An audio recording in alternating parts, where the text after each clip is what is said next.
Good afternoon. I'm calling the CAMPO meeting to order today at 4:30, April 8th, 2026. Can I have a roll call, please? Chair Novak, Here. Vice Chair Maloney, Here. Member Bagwell, Here. Member Casanelli, Here. Member Costa, Here. Member Nordlow, Member Schutte, Here. Member Very. Here. A quorum is present. Okay, thank you. Moving on to item number 3, our first opportunity for public comment. There'll be several later on, because we do have a couple of action items. Do we have any public comment here today? Looks like I see staff. That's it. All righty, I don't see any public comment. We'll move on to item 4, possible action, approval of our minutes of our March 11th, 2026 meeting. Do we have any corrections or comments on the minutes at all? I will move to approve the minutes from the March 11th, 2026 meeting. Second. Okay. I have a motion and a second. All those in favor, say aye. Aye. Aye. Any opposed, nay? Motion passes. Okay, we'll move on to next item, 5A. This one is for discussion only. It's a discussion and presentation by Nevada DOT regarding the US 50 Carson City Preservation Project, Carson Project, and the US 50 East of Dayton Preservation Project, the Dayton Project. So it looks like, Chris, are you starting off with this one? Well, Kevin's going to be taking this one. Okay. Good afternoon, Kevin Berry with NDOT.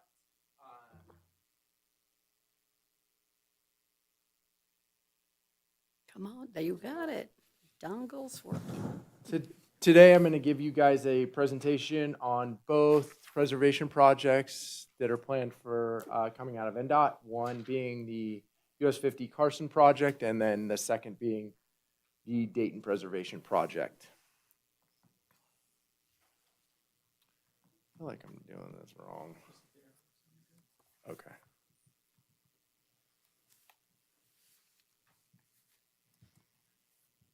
Good there.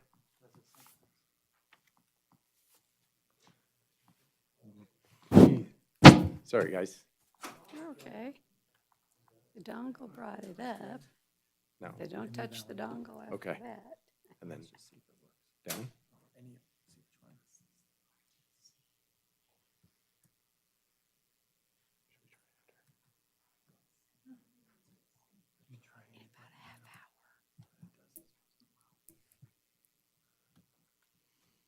There we go. I don't know which one it was, so this might be pretty fun. So for each of the projects, I'm going to cover what the project is, limits, cost, timeline, some of the primary elements, and then ultimately, at the end of that, both topics, we'll have a time for some questions.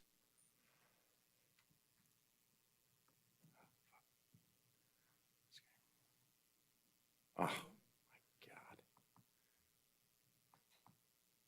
Promise. I am not this. Oh, you We've know, all I been there. appreciate that, but Just I'll get this Click thing. that third one, see if it'll work. Just Yeah, click yeah. on the third pick. On the Oh, it'll definitely go there. I just want to get it back into It didn't even, there you go. presentation mode. We can see it. There we go. Here we go. So the first project, the US 50 Carson Preservation Project, our primary purpose with this project is pavement preservation, but we also include some safety and operational improvements as well as some multimodal improvements.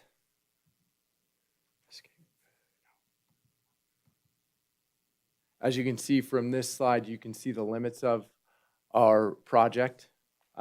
Basically just on this side of the interchange all the way out to about a quarter mile past Deer Run, Arrowhead.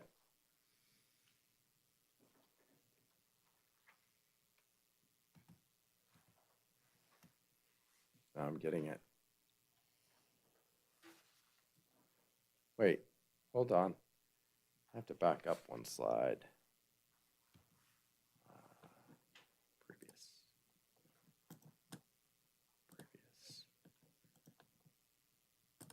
There we go. So this gives you a little bit better depiction of the project limits.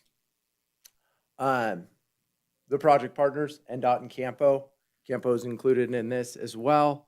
The current cost right now is at 21 million, with roughly 300,000 coming in from CAMPO for some of the path upgrades. We're currently at 90% plan review. It's a scheduled dock date of this summer, with construction beginning in spring of 2027. We do not currently have a project website. Back to the slide with the limits, just to give you guys a picture of what that's going to be. Some of the safety improvements include upgrades or updates to the non-compliant ADA ramps within the corridor. We're also constructing some raised median islands east of Lampa. This is in line with some of the corridor study that CAMPO performed on this on the US 50. We're also including in this project 20 new streetlights near West Lampa, Fairview, and College intersections to improve safety, as well as some hydraulic improvements along the corridor.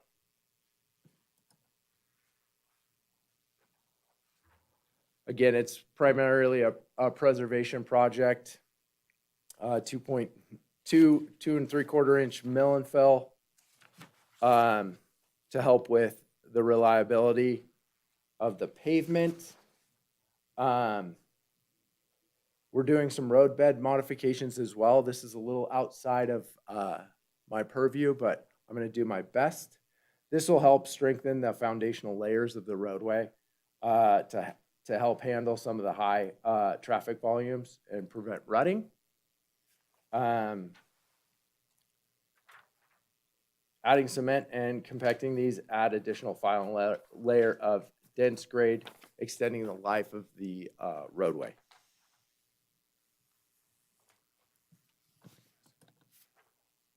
Some operational improvements include some minor widenings to help separate right turn and bike lanes on the eastbound direction. We want to do some alignment and adjusting of the signal heads. We're also putting some green paint down to help with the vehicle cycle conflict points. We're bringing up the push button, the PED push buttons, so we're in compliance. We are not we are not reducing any speeds throughout this corridor. We did look at that, and traffic operations did not recommend lowering this speed limit in this area. If you want more information, let me know, and we can do that during the question and answer period. And we're also converting our RRFB to a PHB. This picture here kind of gives you guys an indication of where that's going to go. And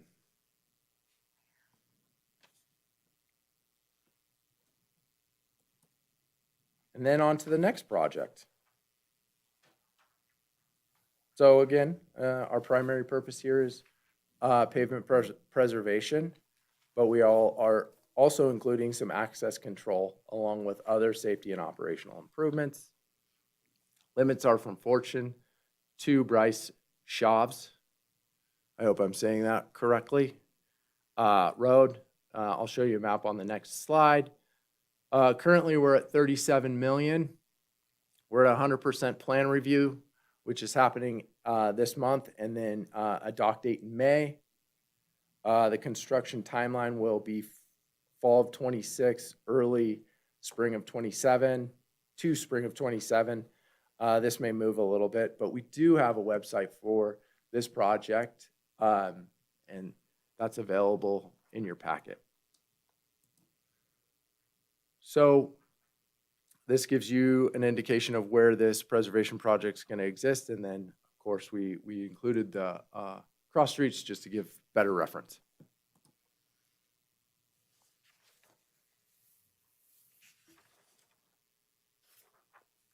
So primary purpose is preservation and safety. We're repaving the US 50, as indicated earlier. We're going to have new signalized intersections at Cardelli and Riverboat Road, as well as 6 Mile Canyon and Fort Churchill. We're maintaining the 12-foot travel lanes. There will be median installations at intersections for access control. High T intersections at Graves Drive, Enterprise, and Pine Nut. We are reducing some speeds here. We have a speed limit reduction from 60 to 55 east of Fortune Drive to east of Bryce. And there are no additional, doesn't have any capacity included. So those are the two projects. I always like to bring up the One Nevada process.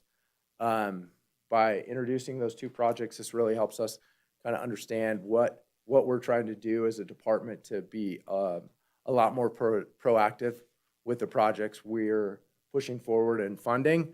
As you guys have heard many, many times, the One Nevada Transportation Plan is our long-range plan. We have 6 goals, as noted here.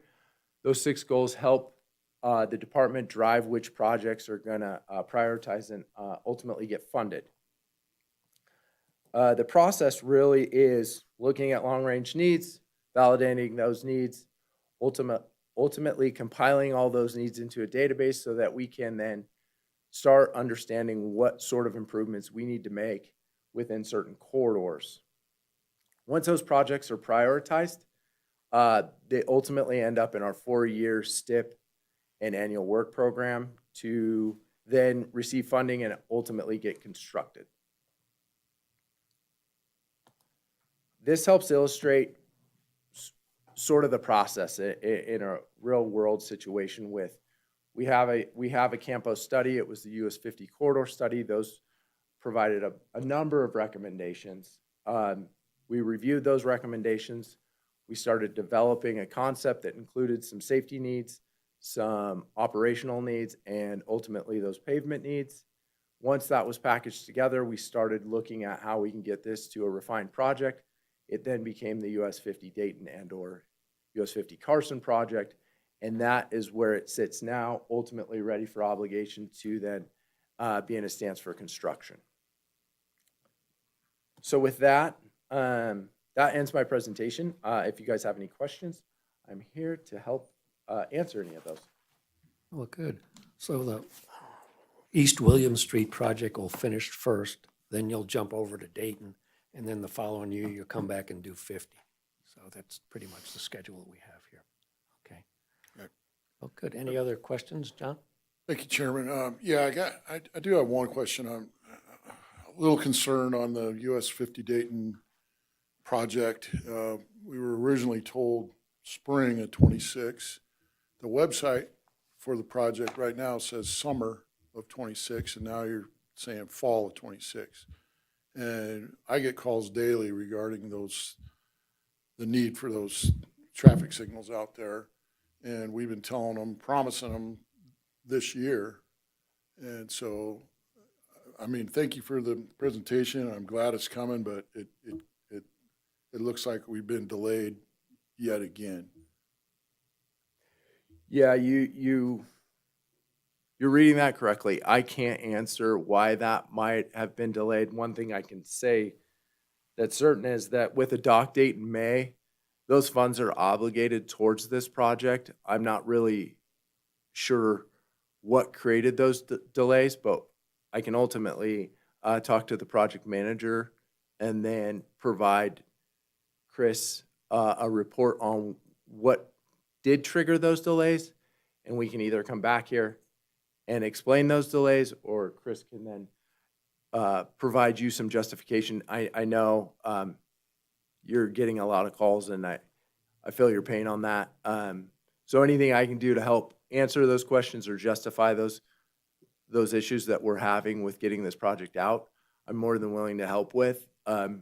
Just let me know how you'd like that delivered to you, either through Chris or through another presentation here at. No, I wouldn't expect you to do another presentation.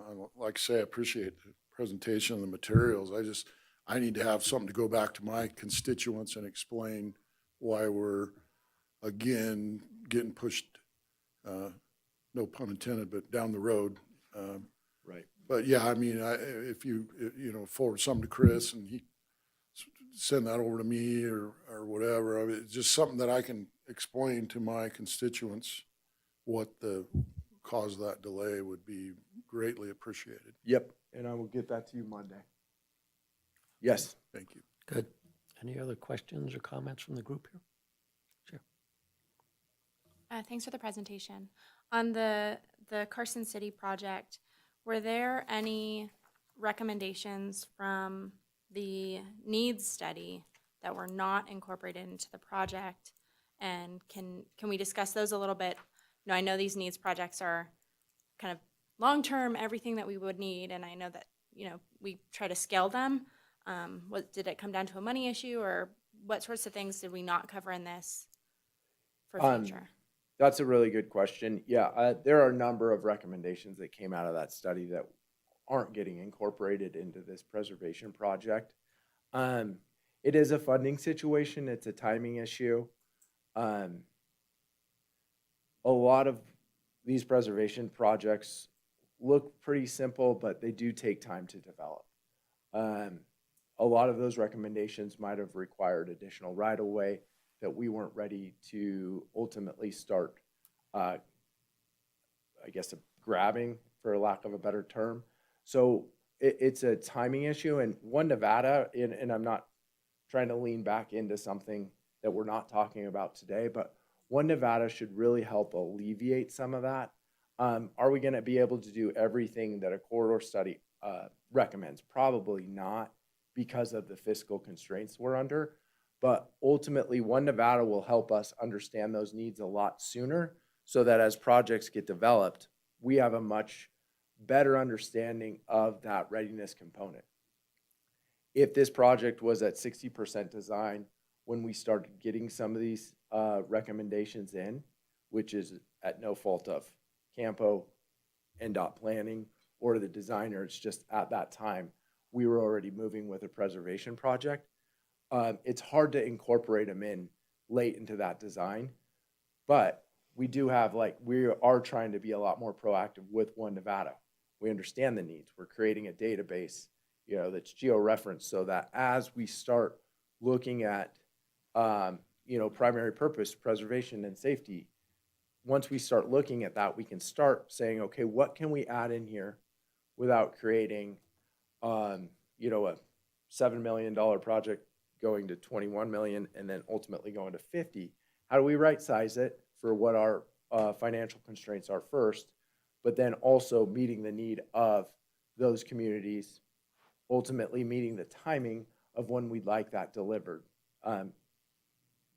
We do have an obligation to get pavement done within a certain time frame, just because, as all of you guys know, once it gets to a certain point, that rehab it could be a lot more expensive. You have to go all the way down to the roadbed, I guess it's called, rather than just keeping it on the surface. You can really save yourself a lot of money if you have a really well-defined preservation program. But as you start adding these other elements, you potentially can delay that. We're having a real struggle ensuring that our preservation is meeting our goals right now. We have something called the AMP, Asset Management Plan, that's FHWA approved.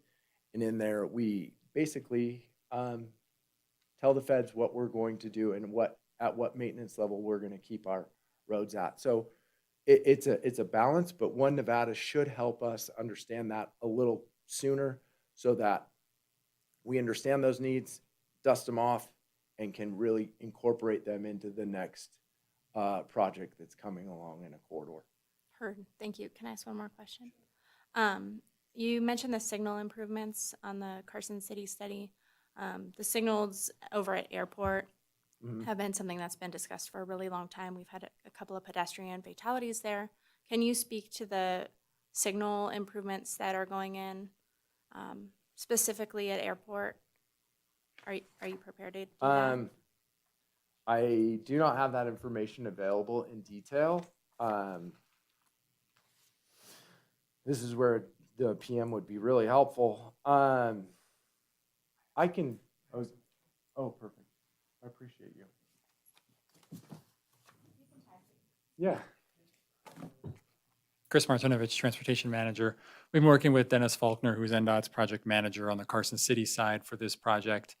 NDOT, one of the couple of things going on at that intersection. First of all, is Carson City is reconstructing or preserving Airport Road. We're looking at adjustments to the median island to try to better align the lane configuration through there. So that's one of the things Carson City is currently doing.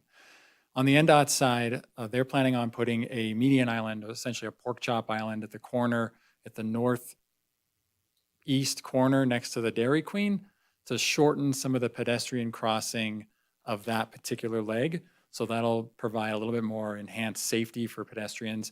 I know that lighting has been discussed, and I don't know if specifically that lighting has come up at this intersection, but those are some of the improvements that both Carson City and NDOT have at this particular location. Thank you. Mark?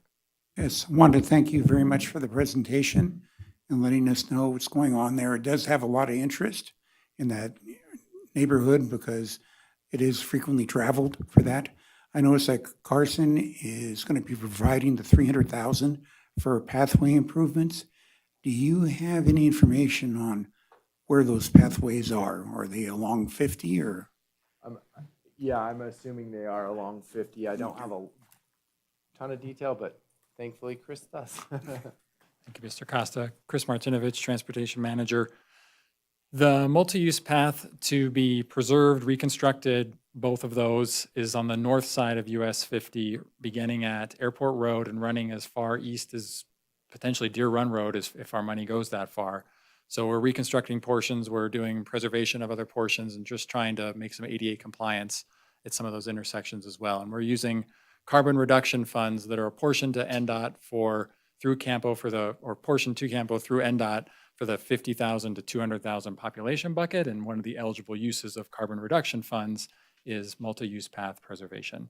We don't get a lot of carbon reduction funds, so we have to pool multiple years to be able to do something like this. So that's what the limits of that are. Okay, thank you. Yes.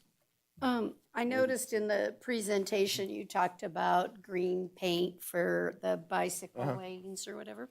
Is green paint working out? I know it's something we've started doing and did on like Fifth Street and things. Are we seeing that the public recognizes that and moves over or gives room, doesn't park?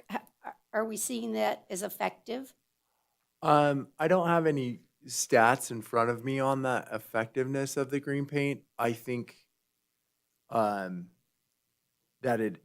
it is an effective sort of signal to the drivers to understand that there is something here. I think that's what we're always trying to do, is ensure that whatever we're putting down, at least it's catching the attention of those drivers, that there are other users on the facility. It's a really good question on, do we have numbers on the effectiveness of green versus white? I think, just in the contrast of typically seeing white and yellow, when you see green, hopefully you're thinking a little bit differently. Maybe you don't understand that it's for Bikes. a bicyclist per se, but you're noticing that there is a change in that environment. So you ultimately should trigger to pay attention to something, right? And I wish I could answer that better, but to me, I think what we're really trying to do is, that's a low-cost improvement that allows other people, other drivers to just cue into something that's different than what they're not, it's something they're not used to seeing. So I do think that there's some help to that. We're seeing a lot more use. So I think it's a good low-cost treatment. I wish we could do more for those other users, but right now everything's hard in terms of the fiscal issues that we're all facing. Because I'm getting a few complaints in town that they say people aren't paying attention to the bike lanes and they're parking where they shouldn't be parking. Why do we have them if there's no enforcement? So I'm really interested if you actually see, or even our staff has time, are we seeing a reduction, or that people are understanding what the signs mean? Not that there just could be a bicycle coming along. That's their lane, that they actually understand that. So, okay, thank you. Sure. You wrote in the notes, no speed reduction recommended. And in light of this conversation with the green paint and the bike lanes and the flashing beacon for pedestrians, can you speak a little bit to Sure. the determination? Thanks. Yeah, so within my notes section, they didn't recommend lowering the speed, so we didn't actually conduct a speed study out there. The project falls within the urban general roadway environment for context classifications, meaning the current speed limits reflect a correct speed for that roadway. We do have a speed management plan, and it outlines strategies to help reduce speed, but does not require every strategy to be implemented. So that probably doesn't really answer your question. We're moving to we're exploring a context classification rather than just based on numbers, and really looking at how the facility is being used and what kind of uses are around those facilities. And we're really starting to explore how we can better manage our system through speed, but looking at that rather than just simple tables of what the classification is. So based on that, we do have a speed management plan that helps NDOT and should help other jurisdictions arrive at that. And that's how we made that determination. No, that's really helpful. Thank you. Because, as we hear sometimes that people go too fast. We hear sometimes that it's not fast enough, so it's really helpful to have on the record the process of determining speed. So thanks. Yeah. Any other questions or comments at this point? I'm thinking the biggest speed item on the Carson project is going to be changing out the rectangular rapid flashing beacon to a pedestrian hybrid beacon, which goes from yellow to red. So there'll be a stop signal when somebody pushes the button. So we'll see how that goes. And John, I think your traffic signals in Dayton will probably be next year, because it's going to be advertised and constructed, but getting signal poles and all the equipment, like we found out for Appian Way, takes a long time. So I'm sure they'll be coming along as quick as they can. All righty, any other comments? Good, and good luck with the One Nevada process. And don't forget about finishing the freeway. NDOT agreed in 1986. Yes, it's there. That's okay. Previous We don't have commitments 7 should million to carry pay some 'em weight. off, so. Okay. All right, we'll move on to our next item then. Item 5B, and I think Jared's got this one. And we'll be taking action on it. Discussion and possible action regarding a proposed amendment to the CAMPO federal fiscal year 25-28 Transportation Improvement Program, with the amendment making changes to multiple projects listed in Appendix 3, including changes in funding amounts, project descriptions, and updating the program funding listed in Appendix 1. So Jared, you've been tracking all the money, working with NDOT and the other folks to make sure it all adds up correctly. essentially. All right, thanks. Jared Cragen, Transportation Planner.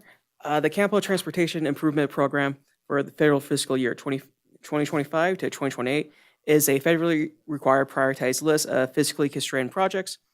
Earlier this year, we had 2 administrative modifications, 25-07 and 25-08, that updated funding for the US 395 Carson Valley Phase 1 project and the US 50 East of Dayton Fortune Drive to 6 Mile Canyon Road Preservation Project. Please refer to the document revision history on packet page 33 for more details about the changes mentioned. Just as a reminder, administrative modifications are minor revisions to the TIP and do not require public review or a redemonstration of fiscal constraint. As referred to in the document revision history on packet page 35, the proposed amendment 25-09 will add state highway funds and increase STBG, NHPP, and state match funding for the US 50 Carson Preservation Project. Update project descriptions for both the FTA 5339 Bus Facility Grant Awards and East Dayton Bridge Project. Add carbon reduction program funds and increase Carson City funding for the North Lampa Multi-Use Path Project. Increase STBG funding for the Curry Street Complete Streets Project. Remove STBG funds, increase Carson City funding, and update the project description for District 3 5th Street Roundabout Project. Decrease Carson City funds and add STBG funding for the College Fairview Preservation and Pedestrian Safety Improvement Project. And remove STBG funds and increase NHPP funding for the US 395 Carson Valley Phase 1 project. The proposed amendment also updates Table 1 in the appendix to reflect the changes made to the projects in Appendix 3. All proposed revisions are incorporated into the attached Exhibit 1. The public comment period was, for this action, open on March 21st, 2026, and ended on April 4th, 2026. We received an agency request from NDOT related to the US 50 Carson Preservation Project. And with that, I could take any questions. Any questions from the group up here at all? Again, this is more of a accounting, housekeeping type of thing. And you got to get the numbers right before you can get it obligated. So at this point. All right, do we have any public comment on this item at all? Public comment for RTC. No, for Campo for this item. You can wait. Okay. All right. I'll entertain a motion then for this formal amendment. I move to approve the amendment as presented. Second? All right. I have a motion and a second. All those in favor say aye. Aye. Aye. Any opposed, nay? Motion passes. All right, we'll move on to our next item.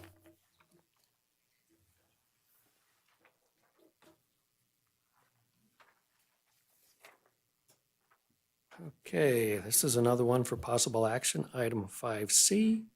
Discussion and possible action regarding a proposed amendment number 2 to the cooperative agreement with NDOT, increasing not to exceed amount of the agreement by $620,098.88 to a revised not to exceed amount of $1,346,270.91, which includes $1,292,837.61 in federal funds and $53,433 $1,058.30 in required local match, extending the termination date of the agreement to June 30th, 2027, and modifying other clauses of the agreement to allow CAMPO to continue to seek reimbursement of the consolidated planning grant funds that will be carried forward from fiscal year 2026 to fiscal year 2027, up to the revised agreement not to exceed amount, and authority for the transportation manager to sign the amendment and future amendments. They extend the time for performance or approve funding changes not to exceed 10% of the present agreement amount. So has a couple of different fiscal years that force us to do this type of thing. And I have a disclosure. Thank you. NRS 281A.420 requires me to disclose conflicts of interest and abstain from voting when I have a disqualifying conflict. My nephew is Chris Martinovich, who is employed by Carson City and will be presenting this item. Chris and I are not receiving compensation of any kind directly related to this item. It will not foreseeably impair or enhance the terms of his service with the city, and we are not affected by the outcome of this item to a greater degree than any other resident of Carson City. NRS 281A.420 only requires abstention in clear cases, and the independent judgment of a reasonable person in my position would not be impacted by my familial relationship. Therefore, I do not have a disqualifying conflict, and I will be voting on this matter. Okay, thank you. Chris, you're going to walk us through this one? Thank you, Mr. Chair. Chris Martinovich, Transportation Manager. This is Amendment 2, as stated in the agenda title, to our cooperative agreement to fund CAMPO and our Unified Planning Work Program. This amendment, as stated, extends the duration of the agreement through the end of fiscal year 2027, June 30th, 2027, and increases the funding to account for all of the federal fiscal year 2026 funding that's been obligated and apportioned to NDOT for planning activities. Similar to previous amendment, this agreement allows us to continue to draw down those funds that have not been spent through 26 and into 27. We do anticipate another amendment, Amendment 3, once federal fiscal year 27 dollars are apportioned by Congress and obligated by NDOT so that we can fund the remaining portions of fiscal year 2027 and the UPWP activities stated and coming up in a future item. But other than that, I'm happy to take questions, Mr. Chair, should there be any from the board.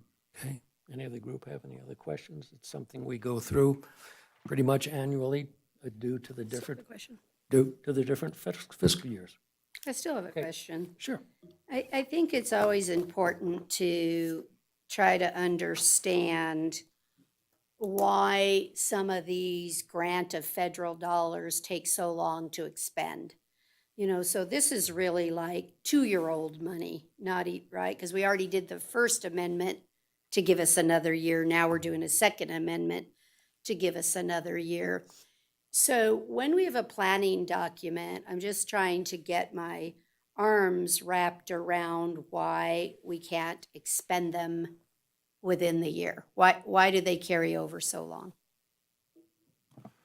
Thank you, Madam Mayor. I wanted to, first of all, note that we're also, in addition to extending the duration, we are adding additional funds from federal fiscal 26. So these are current funds obligated this fiscal year for use in this fiscal year, but it also includes funds that were obligated in 25, but it's likely most of the funds in 25 have already been spent.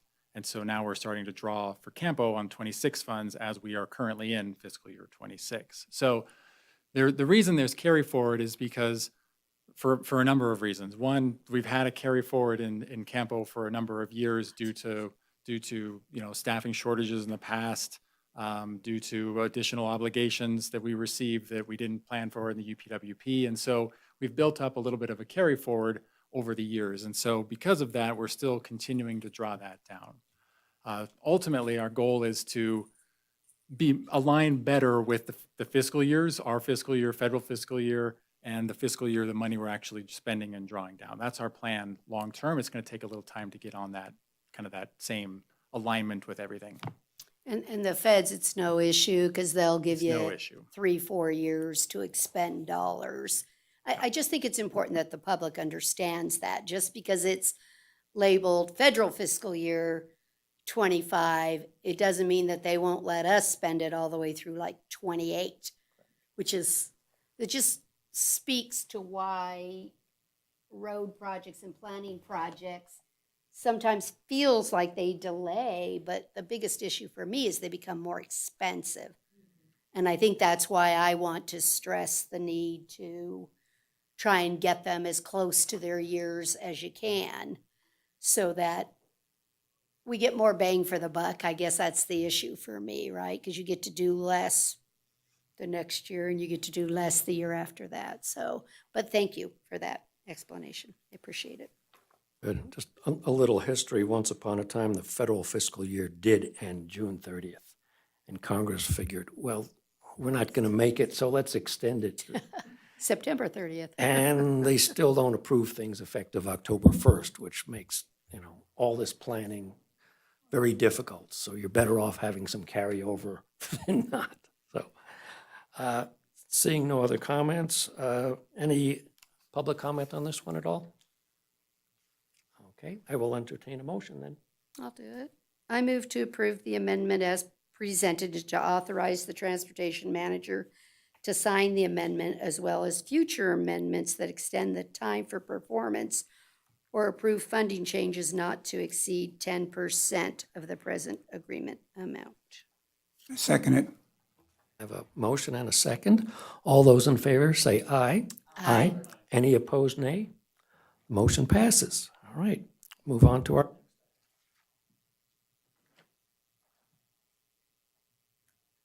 Okay, agenda item 5D. Again, it's another action item, so we'll have public comment. Discussion and possible action regarding a proposed Unified Planning Work Program, UPWP, for CAMPO activities during fiscal year 2027 and 2028. And Kelly, you have this one. It looks like you've made some changes to the draft based on some comments, so just walk us through that. Thank you. Thank you, Mr. Chair. Kelly Norman, Senior Transportation Planner. The Unified Planning Work Program details CAMPO's work elements, tasks, activities, and how they're funded. The UPWP is a 2-year document that is updated annually.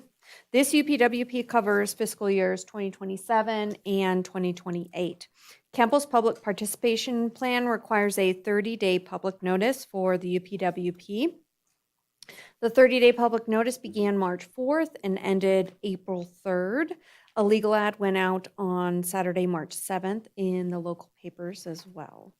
This draft UPWP has been shared with NDOT and our federal partners. Staff did receive a few comments and have made a few changes that you see in your packet since the board last viewed the UPWP. The edited version of the UPWP begins on packet page 77. If the board approves, staff will accept these changes, post, share, and submit the final document. That concludes my comments. Okay, do we have any questions or comments, since we've seen this before, but some changes have been made? So, good, I noted on packet page 89, it says we're supposed to protect and enhance the environment, promote energy conservation, between transportation improvements and state and local planned growth, housing, and economic development patterns. Doesn't mention federal, but since we do have federal land here and federal lands bills going on, it's not required, but I assume you're going to be keeping track of those type of things, because all 3 counties have lots of federal land, and that can change at any time and will affect our transportation network. So don't have anything to change for that. Any other questions or comments, Mark? I want to thank staff. I did make some comments and work with staff in between meetings regarding this UPWP. Only one other thing I wanted to go ahead and maybe talk about a little bit more is I understand that the projects in the TIP, we can't use the Carson City CAMPO prioritization method for that because we have projects coming in from different areas, from NDOT and other locations. So, we can't, rank them according to that. But I was wondering when we would be able to see basically the CAMPO prioritization methodology and practice, where we rank our projects according to our methodology. Is there a particular time of the year we would do that, or? I believe that if you refer to the RTP, that contains the methodology for the prioritization process that Campo uses.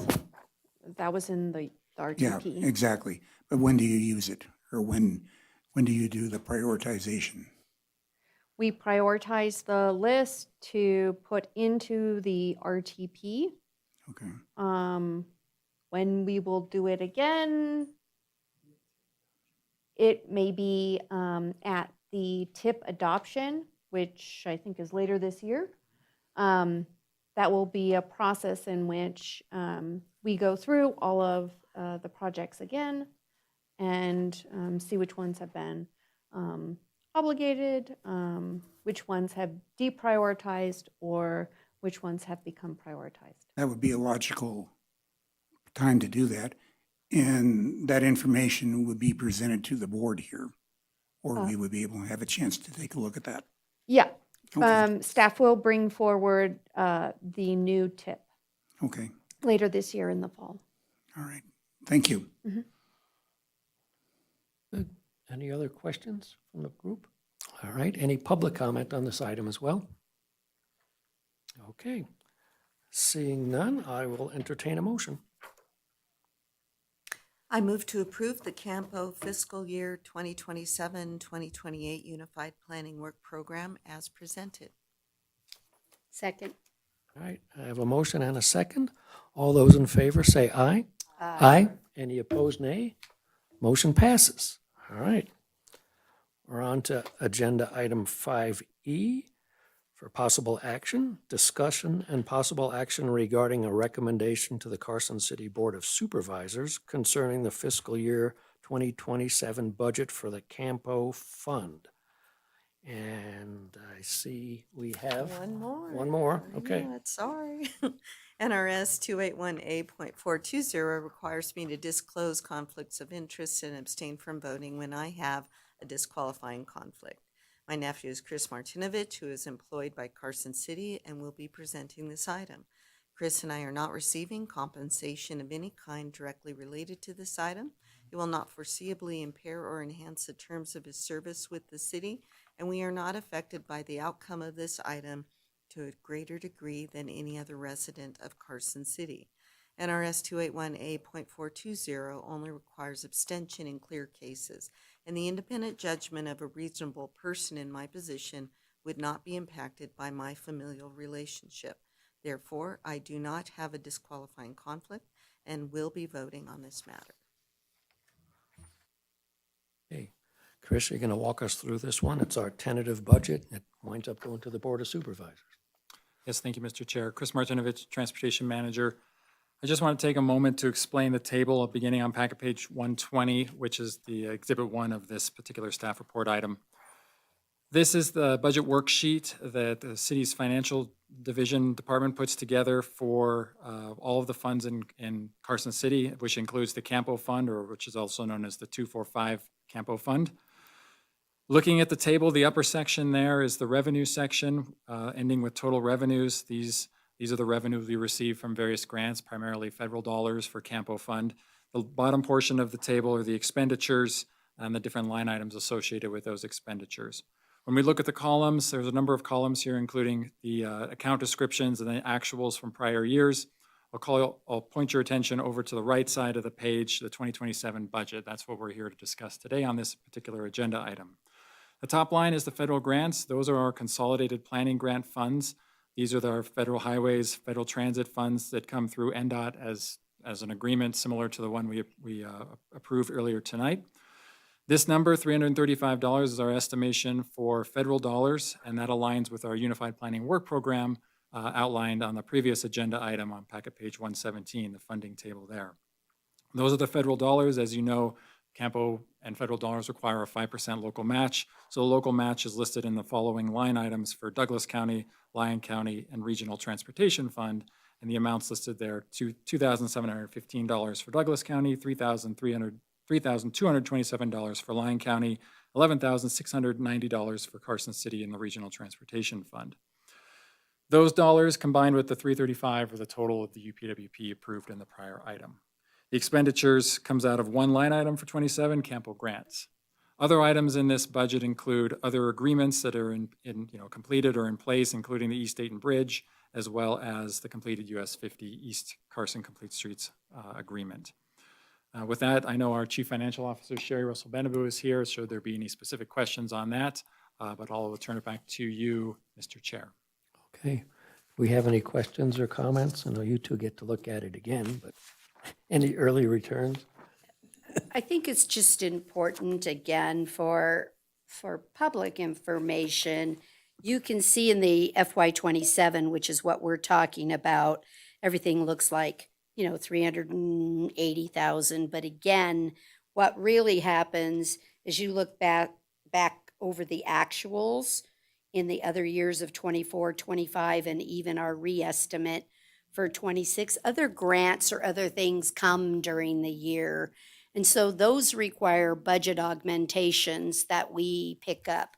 So if in 26 a project does not complete, but we've obligated the money, we'll pick it up and roll it forward to, I don't know, unless Carson City wants to snatch Lion's money, but we will roll that project forward. And I just think it's important that this looks like it's really small. Oh my gosh, we're only going to have $300,000. But it's because it's just the planning grant, that the portion for the staff that keeps it going as an MPO. So it's just information, and it's probably one of our easier budgets to start the year. It becomes more complex when the projects roll, but just for that. Thank you. Any other, Mark? Just have one general question. I notice here that we have a 2026 reestimate, which is partly or largely due to those federal funds coming in. That's understood. We have this in April, and we got a couple months left before the end of the 2026 fiscal year. Is there a way we would go ahead and get the 2027 reestimate earlier in the time frame so we could see it? I don't have an answer to that. I'm going to refer to Sherry, who can perhaps answer. Thank you, Mr. Costa. So each year, the way the budgets roll, we do 2 augmentations a year. They're formal augmentations. So we look at the budget after the dust is settled from the audit and we know what the ending fund balances are. And then we move that money, like the mayor said, we move that money into the following year. So the 26 reestimate is really the only time that we do that reestimate. We do it for budget purposes because the way the state works, we have to have a jumping off point for fiscal year 27. So we do a reestimate of 26 to get the best ending fund balance that we think we'll have, which becomes our beginning fund balance in 27. So that we don't necessarily augment to that reestimate, but that's what we're guessing our beginning fund balance will be for 27. And that's one of the things we'll true up when we do our augmentations for next year. Okay, so that wouldn't be done until March of the following year, basically, or? Yeah, because we're currently working on the 2027 budget. We're establishing that budget. That's what these are. So we wouldn't be able to do a reestimate of it until we start working on it in December, and we have numbers for you about now. Okay, in the meantime, as we're doing these agreements, how will we track to make sure that we're spending within our means for the federal funds? Do we coordinate that with your office? I understand some of this is just general procedure. I'm trying to learn to make sure that we don't overspend. Yeah, so each project, we have project accounting. So each project has a project budget, and everybody's able to put a 2-year window in that project budget. So before we roll it forward, they can see what they had available last year, what was spent, and what's available in the current year for the budget. So they can see that period before we roll it forward. Once we roll it forward, then you just have to look at the current year. But yeah, everybody should be able to track their projects via that project accounting. Okay, thank you. You're welcome. You can see that in the third column when you look backwards. See those project numbers? So you can at any time pull up a particular project and see how it's tracking to its amount. As long as you have access to Munis. We don't just give Well, everybody access to that. No, but you can ask for a project. Yes. Answer at yes, any You time. can, absolutely. Sherry, just a quick one to put it in perspective. We're looking at, 300, 400,000. What's the overall Carson City budget then that you are handling? The overall, Yeah. it's about 200 million. Okay, that's what I just wanted There's to. 40. I said, this is our simple one. I think there's 47 different funds that we Yeah. budget for. Yeah. Yeah, we have people doing this. It's not easy. All right, thank you. Okay, I guess I'm looking for any public comment on this item before I ask for a motion. All right, I'll have another motion on this one. Do you want me, I'll recommend to ourselves, yeah. I move to recommend that the Board of Supervisors approve the fiscal year 2027 budget for the CAMPO Fund. Okay, I have a second. Who's not a supervisor? Yeah, Second. Thank you very much. All right, there you go. all in favor, say aye. Aye. Aye. Any opposed? The motion passes. All righty. We're on to getting near the end here. Item 6A, our Transportation Manager's Report. Chris, is there anything you would need to bring up that we haven't heard already? A couple of things. Thank you, Mr. Chair. Chris Martinovich, Transportation Manager. I wanted to just circle back and I follow up to a conversation I know the mayor mentioned earlier. CAMPO, I think, does a very good job of using our federal dollars as quickly and as much as we can, whether they're planning dollars that have to be used for planning activities like the UPWP funds or their STBG, carbon reduction. We're programming projects. You've seen that last month. We'll see that again next month to make sure that we try to use as much of that federal dollar as we can and get those projects out into the community. That's our goal. So we're definitely staying on top of that. Speaking of UPWP, we are completing the last few tasks in our UPWP, our current UPWP, which ends June 30th of this year.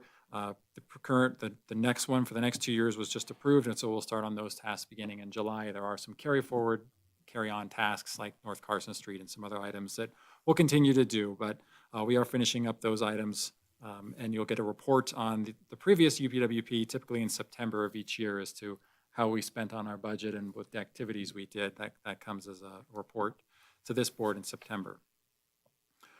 We also are monitoring our federal legislation and regulation changes.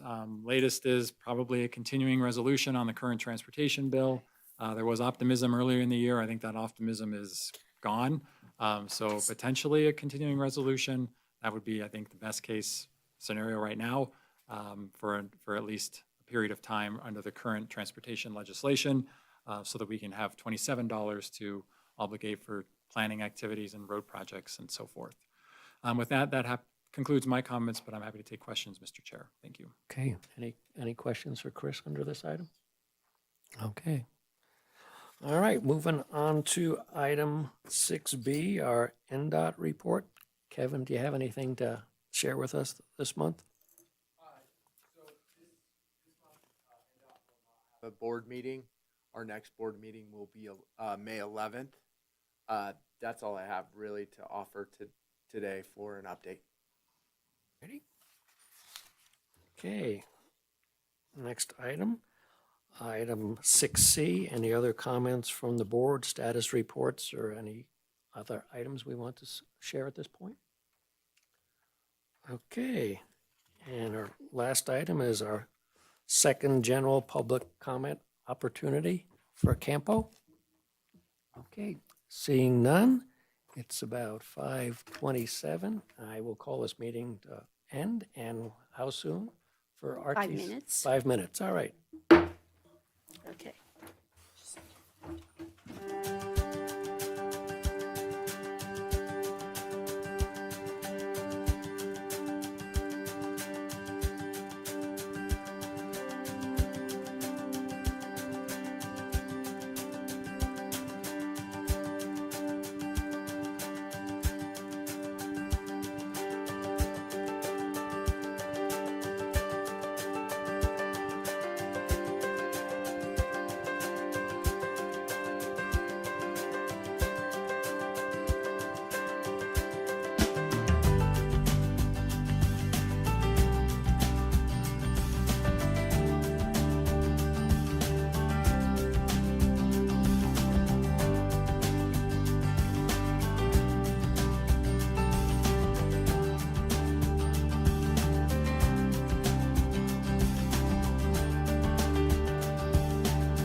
May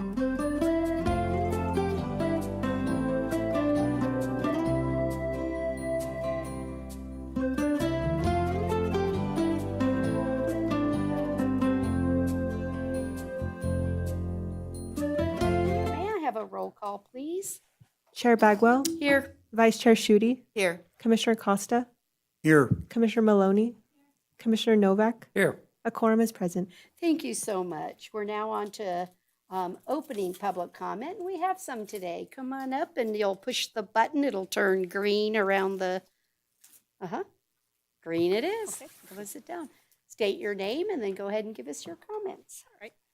My name is Cynthia Holmberg, and I purchased a property on David Street, and I did a major rehab on that property. And in doing so, I met a lot of different city personnel, and everything was permitted. And so I have a property on Carson Meadows Drive, and I had some concerns about the parking there. So the city people told me to attend an RTC meeting and bring up my concerns. So Carson Meadows, there are a number of apartments there, and it's a high-density neighborhood. And when I go there at night, I have to park away. Out, and it's a far walk, and especially if there's snow. And I noticed that around the city council area, you have angular or angled parking. And I'm here to ask, how do I proceed to make that request, to change the parallel parking situation into an angle situation? And that would give people, that would give us more spaces. And I lost some spaces when I was complied with the city to make room for wheelchairs. So I'm really short on spaces. So I didn't know what the process was. Be happy appropriate staff is in the room so they can just take a look at that area and see if it would be possible or not. Okay, and specifically, it would be in front of 300 South Carson Meadows. Okay. And then Okay. if you step out, maybe one of the staff can grab your phone number or something from you and they'll contact you. Okay, thank you so much, You're most Mayor. welcome. Thank you. Thanks. Do I have any other public comment? Seeing none, then we'll move on to agenda item 4A, which is our minutes of March 11th, 2026. Does anybody have any corrections or changes? Seeing none, I'll accept a motion for approval. I move to approve the minutes of our last meeting. I second. I have a motion and a second to approve. All those in favor, please say aye. Aye. Any opposed, say no. Let the record reflect it was unanimous. We're now on to our first action item, and this is on the recommendation to the Board of Supervisors for the federal fiscal 27, not federal fiscal, state fiscal, us, 27 budget supplemental request, capital request for the regional transportation, transit, street maintenance, street, high, and highway funds. Miss Benaboo, and she brought Jamie as a I brought helper, Jamie from our reinforcement. office because she prepares these budgets and she works so hard that I'm going to have her present them. She should. They're Absolutely. All right, Jamie, take it away. All right, Jamie Stevenson, Accounting Manager for the record. I was going to start with transit because that was the first one in the packet. So the transit fund is used to account for transit grants, fares, donations, and additional city funding to be used solely for the purpose of providing public transportation services within Carson City. For revenues, to budget grant revenue, anticipated expenditures are first determined. Then a determination of the grant match required for those expenditures is calculated based on the grant requirements and terms. Operating expenses are generally 50% reimbursable. Capital expenses are generally reimbursable at 80 or 85%. Once the expenditures and matches are found, grant revenue expected can be determined. The fund maps in your packet on pages 20 and 21 show the anticipated match and federal reimbursement for each expense account of the transit budget. The fund map includes the required adjustment for the operating contract for fares and state grant revenue. The match for the operating contract is determined after reducing by these revenues. The fund map also allocates the revenues that will cover the match requirements. The fiscal year 26 reestimate is included as a tool for determining as best as we can what the beginning fund balance will be for creating the fiscal year 27 budget.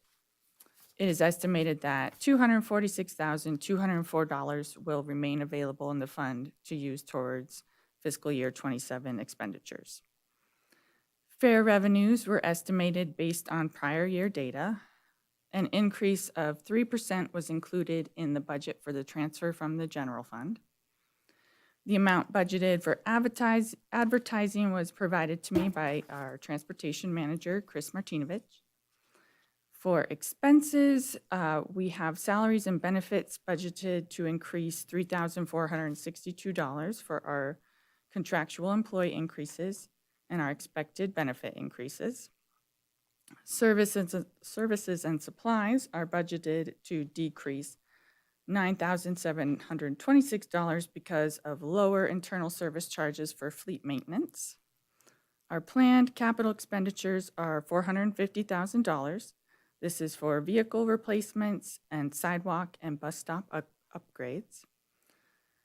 The supplemental requests that were submitted but are not included in the current tentative budget are for an increase of $41,241 for our operating contract and an increase of $12,000 for RTC Intercity. These are both due to expected cost increases. Another supplemental request of $1,000 for small furnishings for office equipment and bus stop items such as garbage cans was submitted. If the board approves these supplementals, they will be added to the final fiscal year 27 budget, and a decrease would be made to the undesignated projects line item. A supplemental request was also submitted to increase the contribution from the general fund to the transit fund in the amount of $172,601, but is not being recommended by IFC for funding. Are there questions on transit fund? Are the supplemental requests in the packet? They're not. She went over them, but you didn't include what the supplementals are not in the packet. Right. So I was gonna say, you gave us the dollar amounts, something for garbage. Oh, 12,000 and something for a contract. I was like, Yes. oh, touch it as fast as we can. Sorry, $41,241 for the operating contract. I have a copy of the supplementals. Are we being asked to take action on the supplementals? And are we allowed to do that if it's not in the packet? We do not typically ask that anybody take action on supplementals. You're just approving the tentative budget. It's not what the action item requests. Oh. That's not we- what we the didn't write motion it. says? Yeah. We didn't And write it. well, and the capital, we're supposed to be getting all of it. There isn't any way, this is a particular fund that we do the full recommendation on and then have final authority to expend. So I think that's probably pretty accurate what you're saying everywhere else, but this one's a final authority board, so. The supplementals that are being recommended, what is the total? Because we have 103,335 currently in undesignated. The supplementals that are being recommended are $54,241. And so it's to do the contract for the transit services, because we went out to bid, right? And they came back and told us how much more it was going to cost. Is that correct?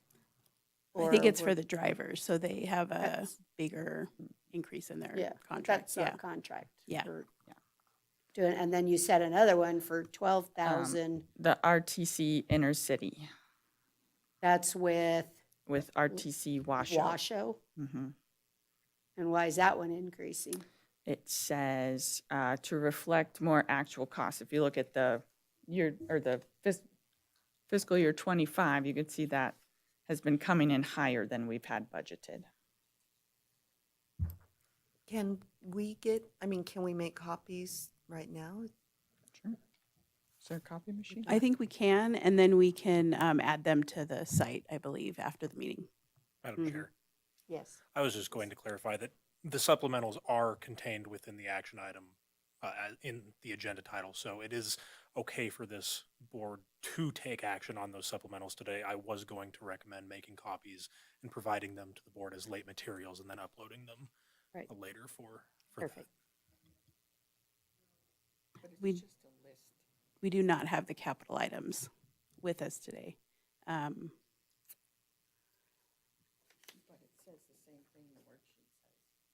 Are we recommending But capital? they're vehicles, right? Two vehicles.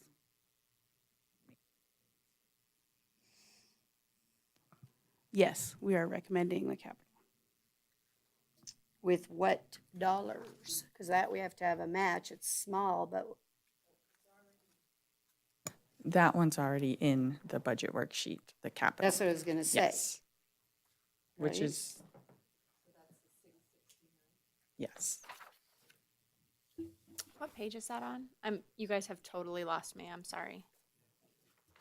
The capital is on page 19 Right. of the budget worksheet.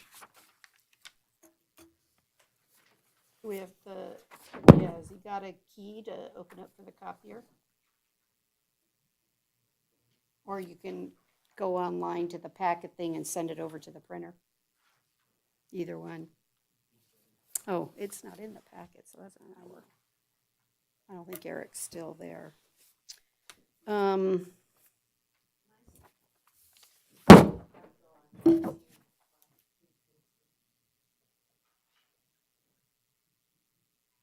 Yeah, it's $669,277. Right.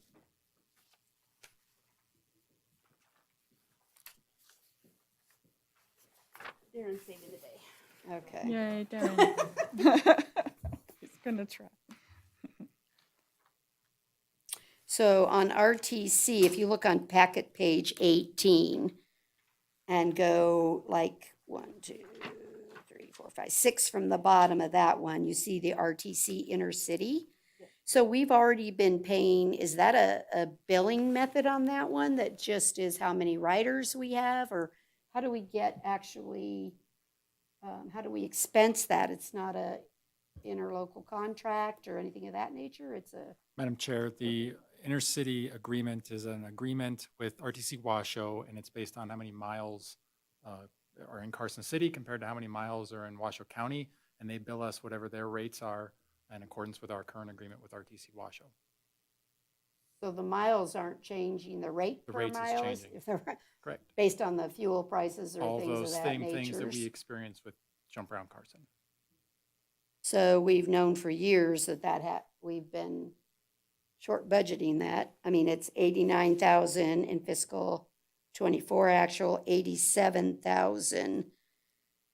The re-estimate at 75 is probably not all that accurate. It's probably gonna be 89 or something up in the same range if you're recommending adding 12. So you're going to 87? Is that what I heard? Yeah. So that one would go to 87K. There's currently no year-to-date actual listed for that, so it's hard to say what Yeah, the re-estimate that will be. actually surprises me. that Yeah. We're almost through the year. Do they only bill us once or twice a year? They bill us quarterly, And so we've had no bills? and at least 2 bills. This guys is can look through, into it. the re-estimate data is pulled in December. So if we paid the bills from December to now, we could have an actual. I can get you that information. Okay. But we're looking to go to 87,000 on that. I think that's what's important for this board to realize, that 75 would go to 87, and then the other contract you're saying is the 1,649,000, you're gonna increase that by $41,421. 41K more. And that's because the proposal is to grant raises to the drivers? Madam Chair, we don't have a contract. We have a current contract with our current operator. This is an estimate of what an increase may be. We don't know what the actual increase is because we don't have a new, we're going to have to procure that this summer, but we don't have that actual number at this point. Where did you come up with the estimate then for 41,000? It's a projection of 2% or 2.5% or whatever it is. Yeah.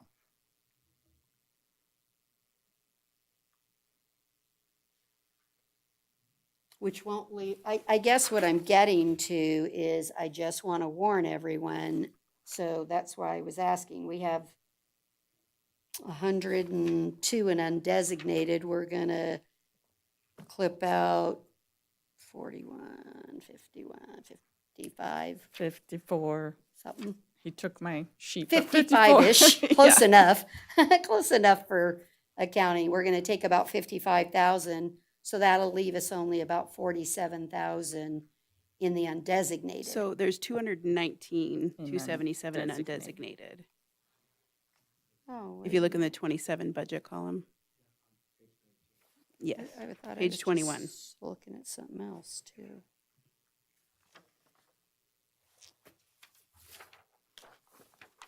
I got too much Yeah. paper.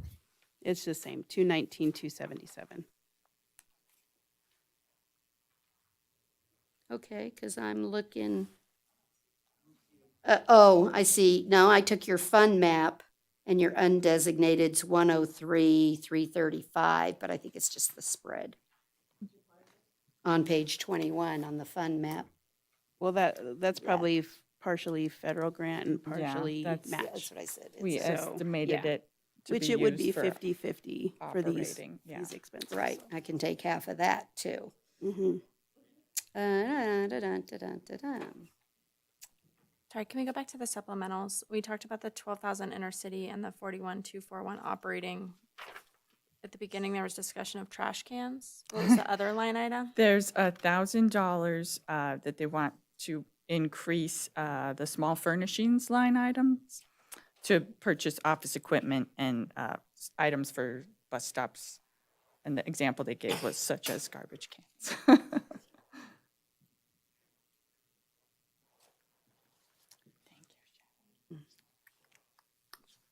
Please make sure there's one for the back table, so that we have a.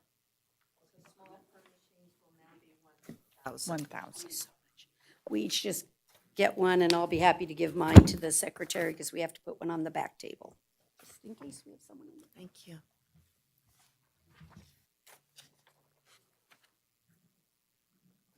I think the thing I want to stress enough on the transit fund and the real discussion on this item, and certainly Lisa can chime in anything else she wants to comment on that, is we had, a Board of Supervisors meeting, and we're looking at things, and one of the discussion items is certainly is Jack, right? There's a lot of interest in the number of riders. Is the 780,000-ish or whatever that we're putting in of general fund to have Jack, is it the best use of our money, considering all the other transportation activities or roads or things of that nature that we want? And so there was quite the discussion, and I just want to let the board know what this commission know, that the board was standing pretty much the same as we did the prior year, to say, we just want to maintain the Jack services, but we're not going to be looking to expand services. So if we can stay within our, doesn't mean we can't change a bus stop if something's more efficient, but we don't want to give it more general fund. I guess that's what I want to impart here, hence my questions of where are we at? And so I'm gonna guess this supplemental request for the 172,000 really dealt with, we're not going to increase our general fund obligations, especially in salary areas and things that it just continues to grow year after year. And so I just wanted to make sure that everybody understood from that perspective was already discussed at the Board of Supervisors level. Doesn't mean we can't recommend what we want to do, but I'm just letting you know they already kind of put that out there on the record, unless I'm missing something. So on the supplemental request, the one that says 172,601, in the justification, it says the total cost of this portion of the supplemental request is 154.26. Oh, I get it. There's a 1 and then there's a 2, and those add up to the 172,601. Okay.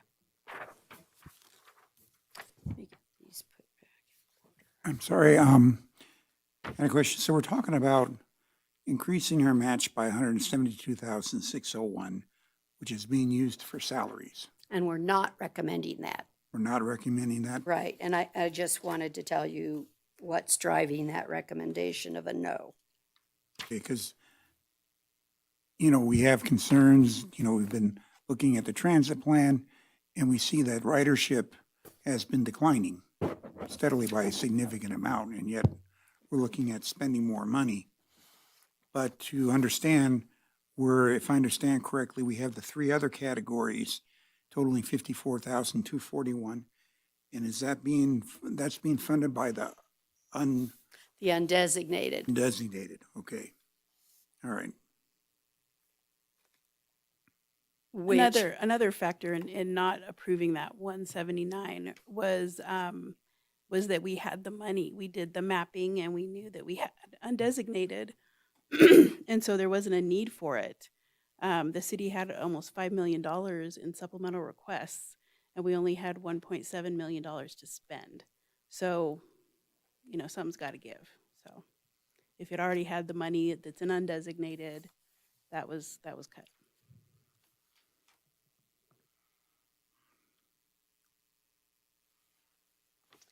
so you have 2 different options then. If you're not the supplemental request could be done and changed. If you're saying the dollars exist within undesignated, then you just change the funding mechanism of the item.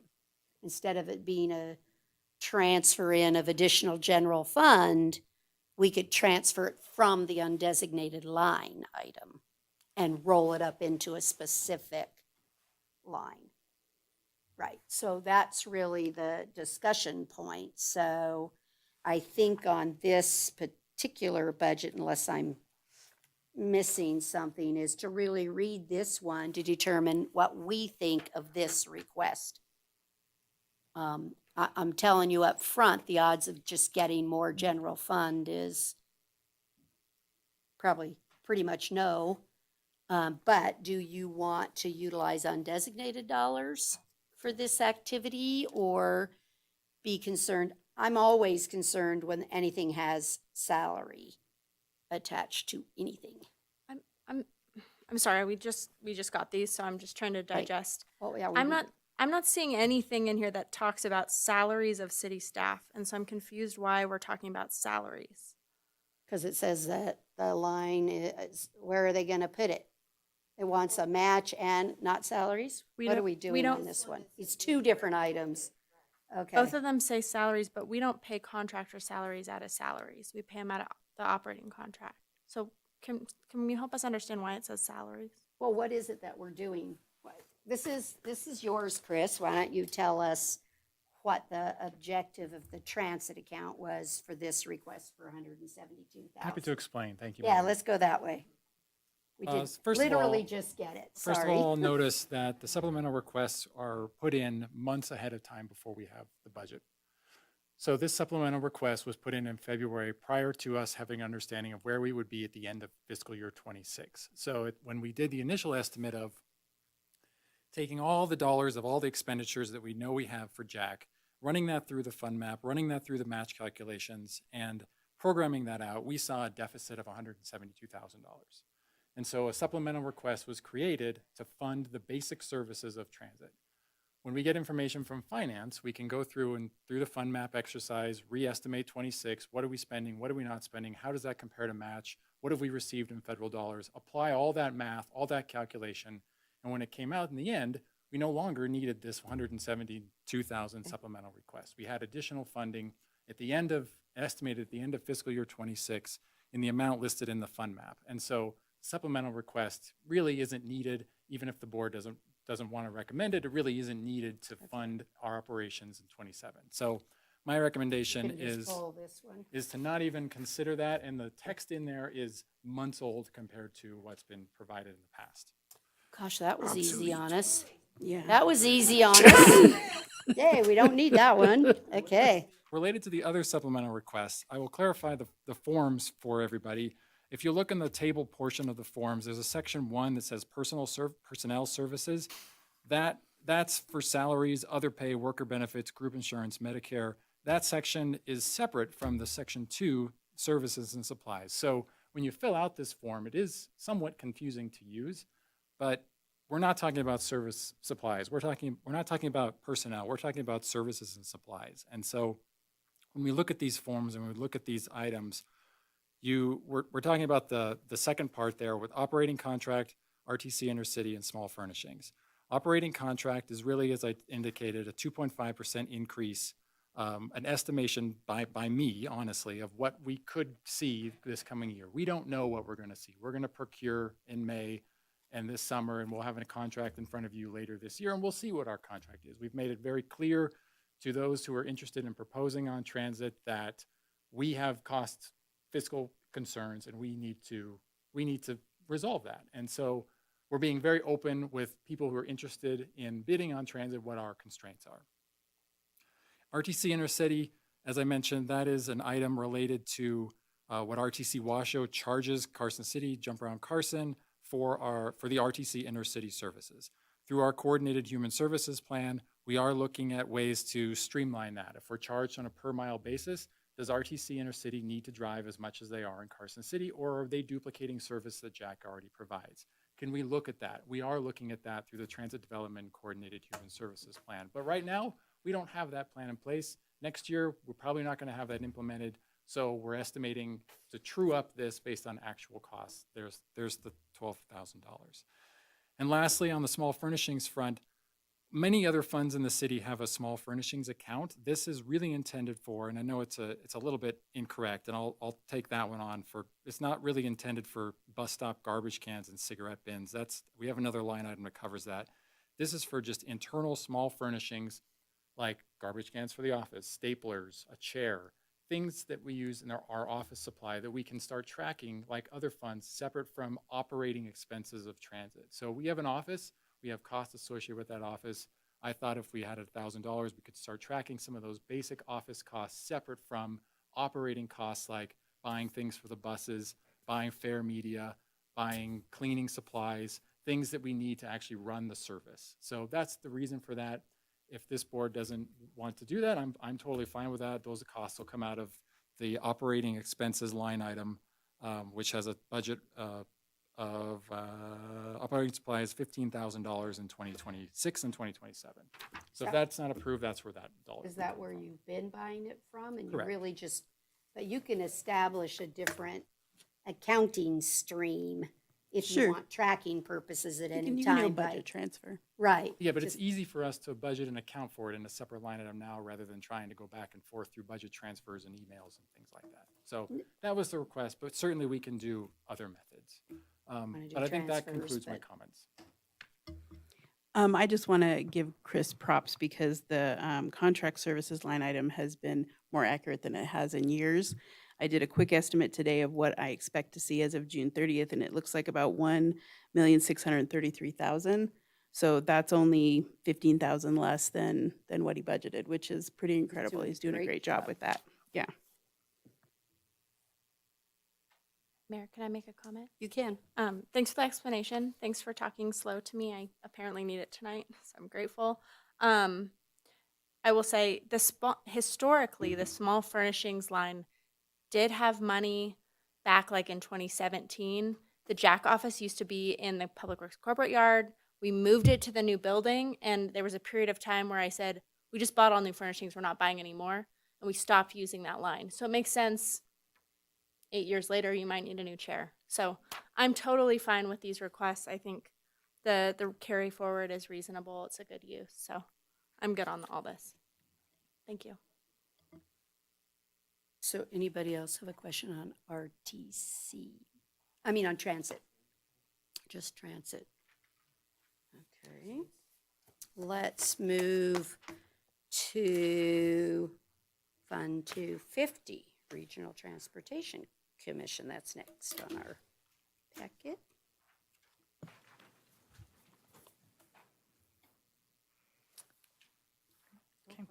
Okay, Jamie Stevenson, Accounting Manager for the record.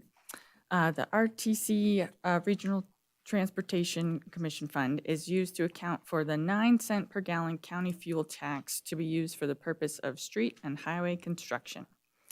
For revenues, a 1% increase to the county option fuel tax was included in our revenue projections. For expenses, salaries, and benefits are expected to increase by $32,598. This includes contractual salary increases and our anticipated benefit increases. Our capital is budgeted at $3,056,904. Planned projects totaling $2,700,000 are for District 4 roads, the 5th Street Roundabout project, and safety improvements. The remaining $356,904 is reserved in our infrastructure capital account. Oh, She's reading. I was just kind of giving you like highlights. So the detail of the fund, she's going on 27. You can see the infrastructure capital and the different capital she's talking about. 26 and 27.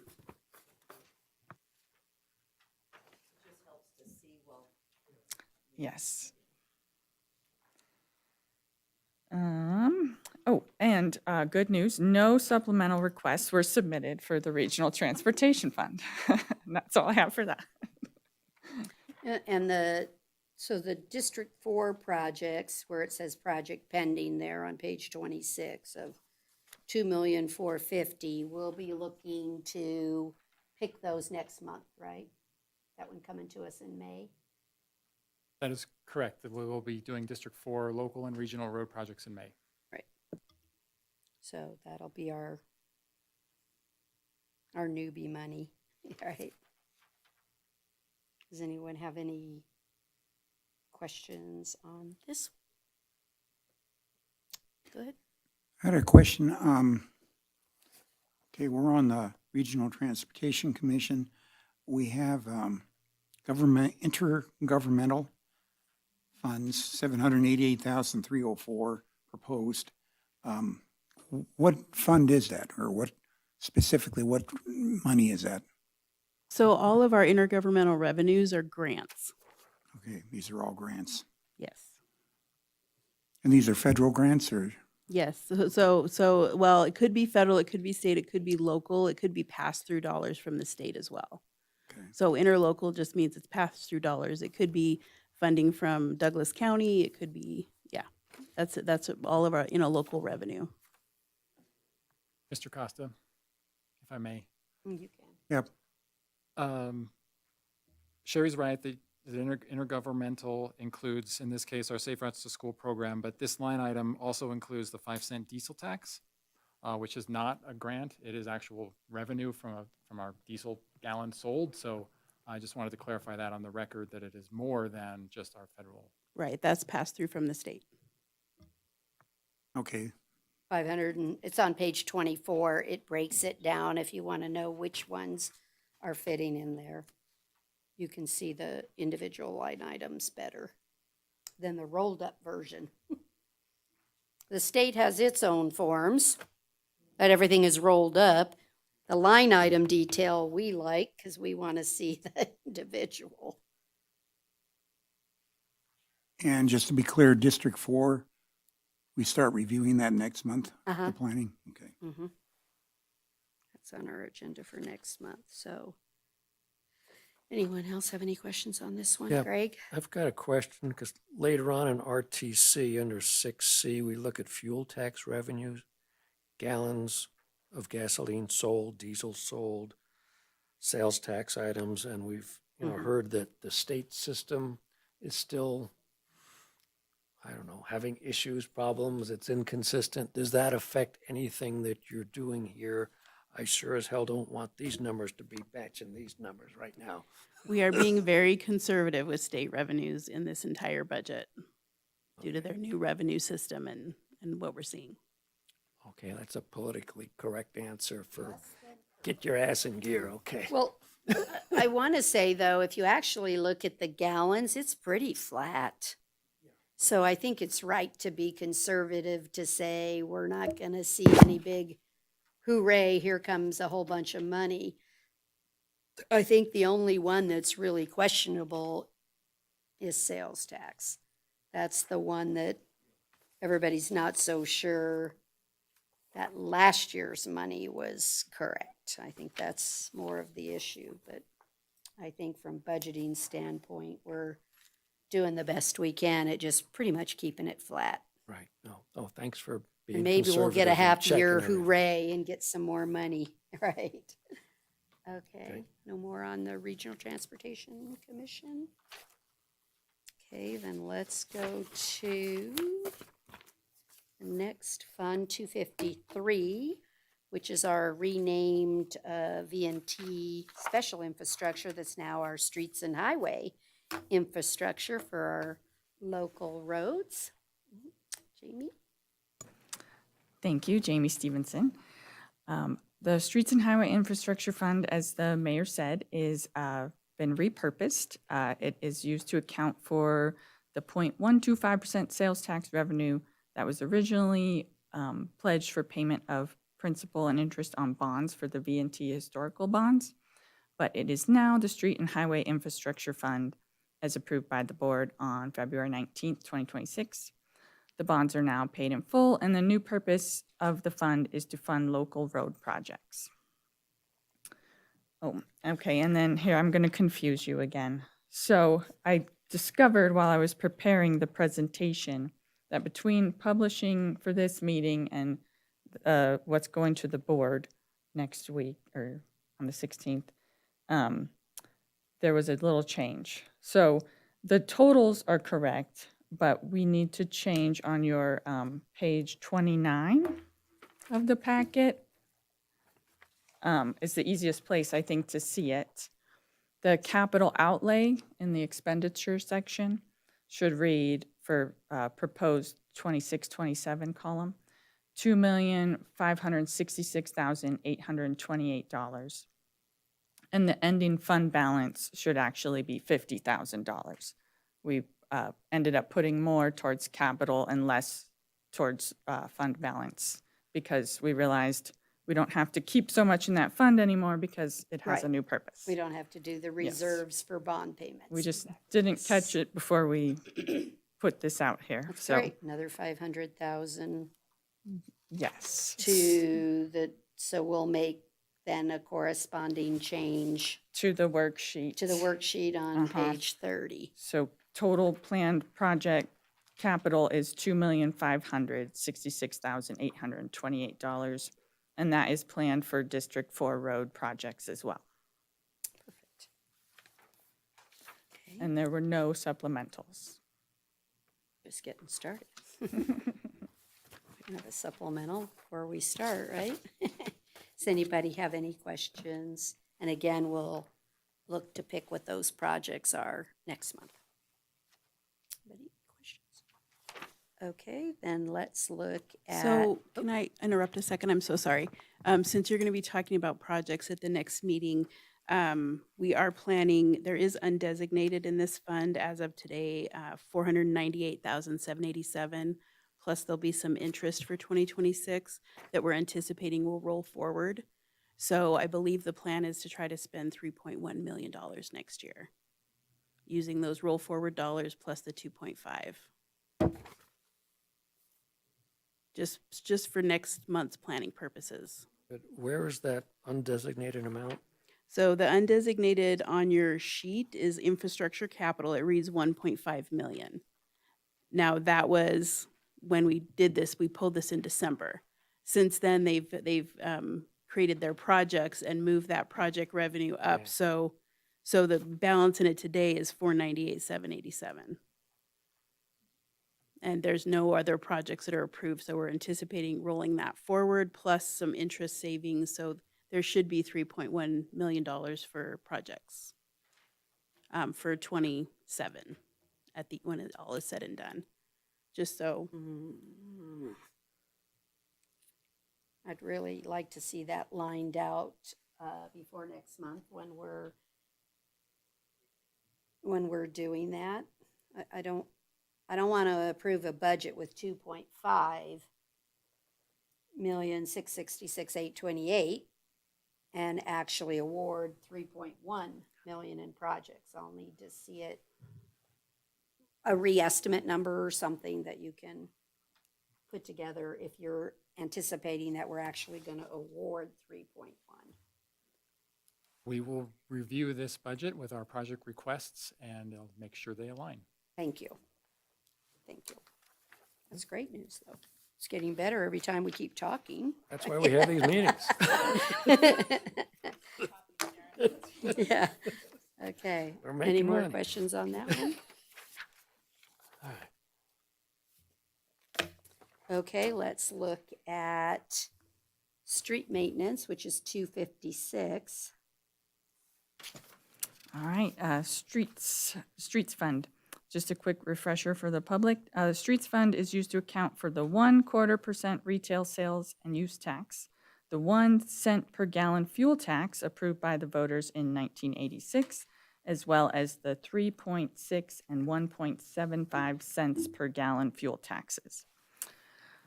Just like with the RTC fund, we budgeted a 1% increase to our fuel and sales tax revenues. We expect salaries and benefits to increase $128,530 for our contractual increases and expected benefit increases. Services and supplies are set to decrease $619,475. This is a result of decreases to internal service charges for fleet and radio maintenance, for long line striping, and available funds for street repairs. Capital is budgeted at $800,000 for vehicles and signal maintenance.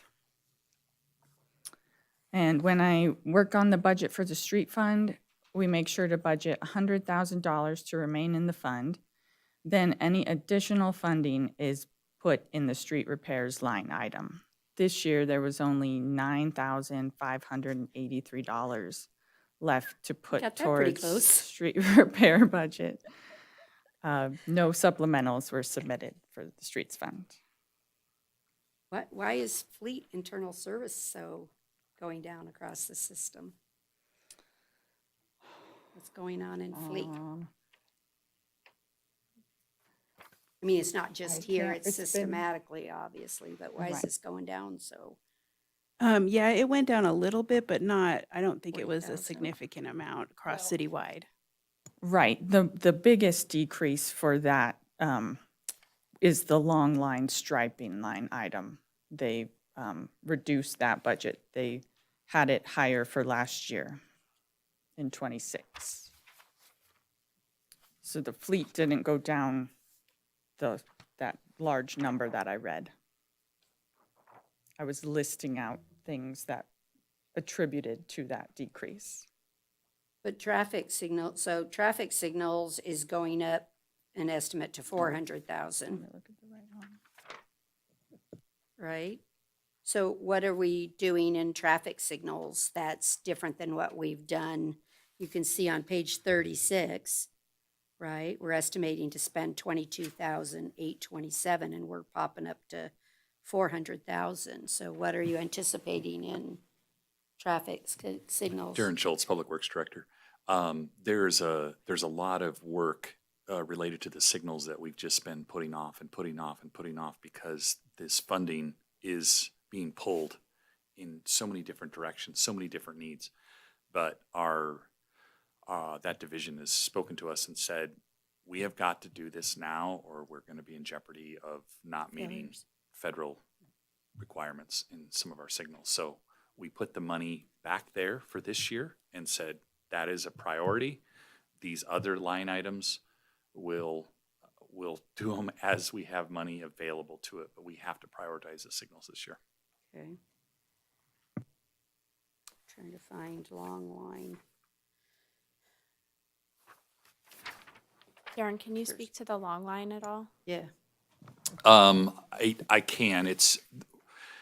We've struggled a little bit with funding that and then getting it probably back when you were even here, but the timing of getting that contract out and it going over different years and kind of being in arrears. So we're trying to fix that so that it's always the year we have before us, that's what we're funding. That's when that contract goes out. We're not going to blend over years because what ultimately happens is we think, oh, well, we'll use some money from next year and put it into the contract so we can get more done. But then we're borrowing from next year. And so this is a once and for all. We're going to fix it and it's going to be right every year going after this. And we will fund whatever we can, and what doesn't get done in that contract, we do with in-house staff or whatever we got to do. But that's our goal there. Well, and certainly that lets us fund the needed lights. That we have to do. That's where we're It has at. to come from It's- somewhere. It's got to come from Things, somewhere. like you said, that's what we it do. starts to become If you look at the last few years' budgets, we've robbed that line item to work in the other line items, and it just caught up with us. So, that's really where we're at. And the maintenance, the $9,000, that's where we put our roll forward funds. So money will go into that account. Obviously, we can always use more, but I continue to be very concerned about the lack of funds for street maintenance. The Board of Supervisors has done a tremendous job in finding money for local roads, and the VNT fund repurposing is amazing. I think what I would hope to see in the discussion in May for the VNT / whatever it's now called fund is a balance of the way that RTC prioritizes projects, right, which is great for the local roads, but also taking into account streets maintenance needs, right? And if there's a way to stretch them as far as possible, I because think there's been when we fix the roads, we decrease the maintenance needs, right? So let's pick projects that are, also reducing street maintenance needs. I think there's been what's the right word for it? A lot of discussion on what those dollars can be used for. And we've agreed upon it has to be a local road. We would look at everything else in District 4 and see if there's any economies of scale. If we're on a regional road, is there some neighborhood side roads that we could grab and be functional and efficient? But I think there's a lot of expectations, and different board members have different philosophies on how those dollars are going to be used. We did get it to where if we were doing a road, we could do the required ADA requirements, but probably not a regular sidewalk. Anyway, yeah, what's tied we'll do the best that we can. There's just different opinions on, I appreciate that comment, but it's yes. the road we're going, like we looked and they told me within the last 5 to 6 years, the paint that is used for long line, short line has doubled in price, doubled in 5 or 6 years. Well, so everything we were doing then, we're getting half of it as it relates to that. So it's just stuff like that that's catching up with this fund, so. I have an issue with this budget. I got involved with Carson City Transportation because of street maintenance and the condition of the roads. The road in front of the house I moved into Carson City failed 3 times. Failed in terms of water coming up through the street and the pavement crumbling. City reacted very quickly and got emergency services out there and corrected that. But I started participating in the workshops as a private citizen, attending both Board of Supervisor meetings and RTC meetings, talking about this problem. And it's massive. Looking at the information that staff prepared for their educating the public on those 2 measures that failed by a margin greater than 2 to 1. Even with the $3 million that we're getting from this new formerly V&T account, we should still be having a deficit of $18 or $19 million a year for street maintenance. All our projections showed that our pavement condition is going to be deteriorating steadily over the next couple of decades. And this is a problem that needs attention now. I don't see any general fund in this budget. And I know we can't. I listened to what the mayor was saying, what the supervisors are concerned about the general fund situation, but we are spending general fund on a lot of other different items, capital improvements. Why couldn't we go ahead and spend, about $3 million in general fund to cover the salary and benefits for these workers? They're employed by the city. And, we're not going to go ahead and fix the problem all at one time. And it's going to have to be a series of different types of solutions. There's no silver bullet to do this. But I think this, the budget here, we're kidding ourselves and we're kidding the public if we think that this is a viable budget to go ahead and operate street maintenance with. Right now, we have to go ahead and at least highlight, maybe have another category that shows deferred maintenance value or something of that nature to go ahead and highlight this problem that's there. These budgets are all tied together for approval based on what I'm seeing here, and I haven't seen any really extensive progress in solving this problem, the street maintenance. I'd have to vote no on this, approval of the budgets because I'm not seeing sufficient progress being made in this area.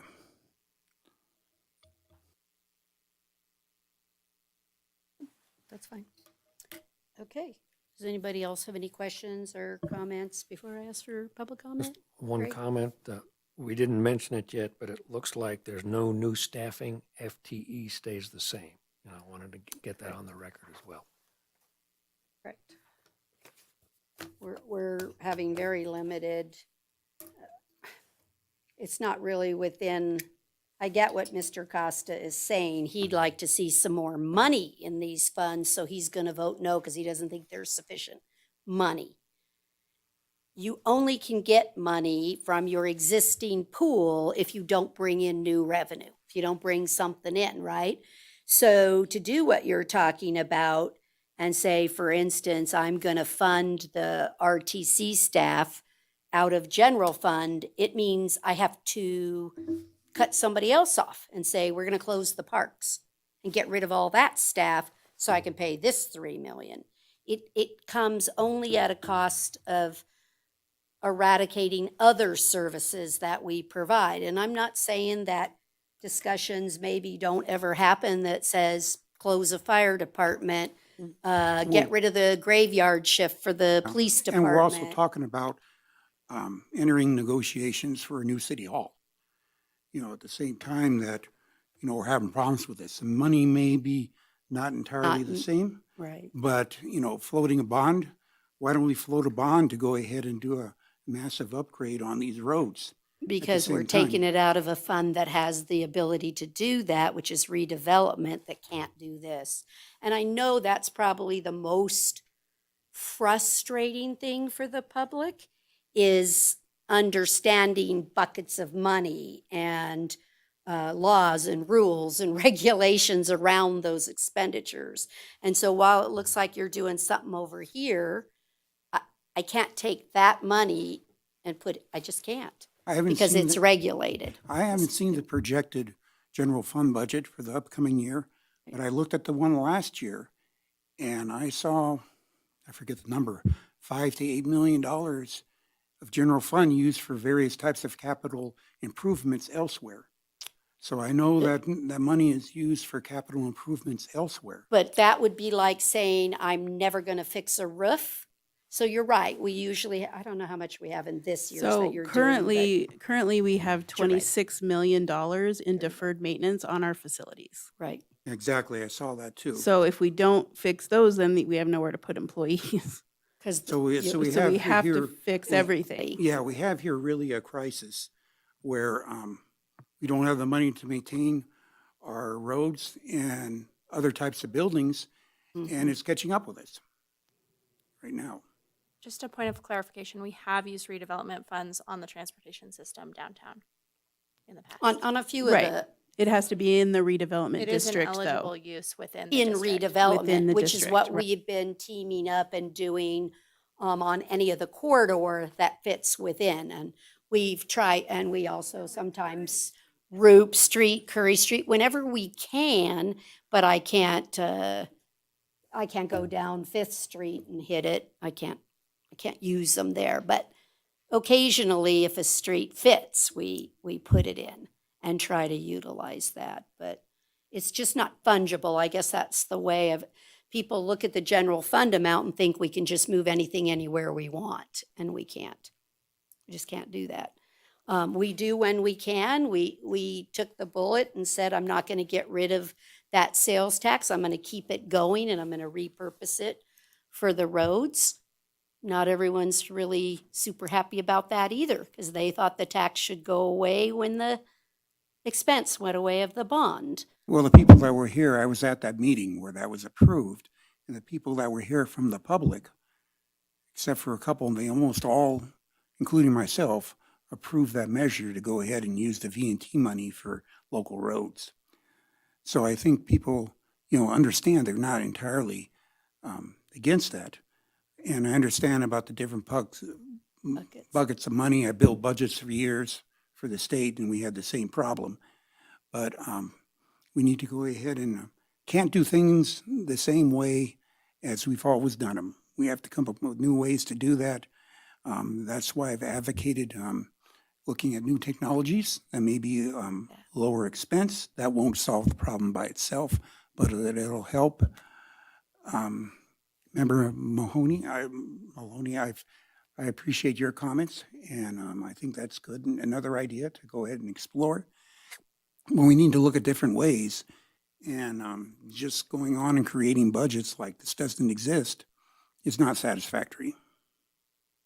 I think everyone on this board recognizes we have more project need than we have dollars. I don't think anyone here is naive to that.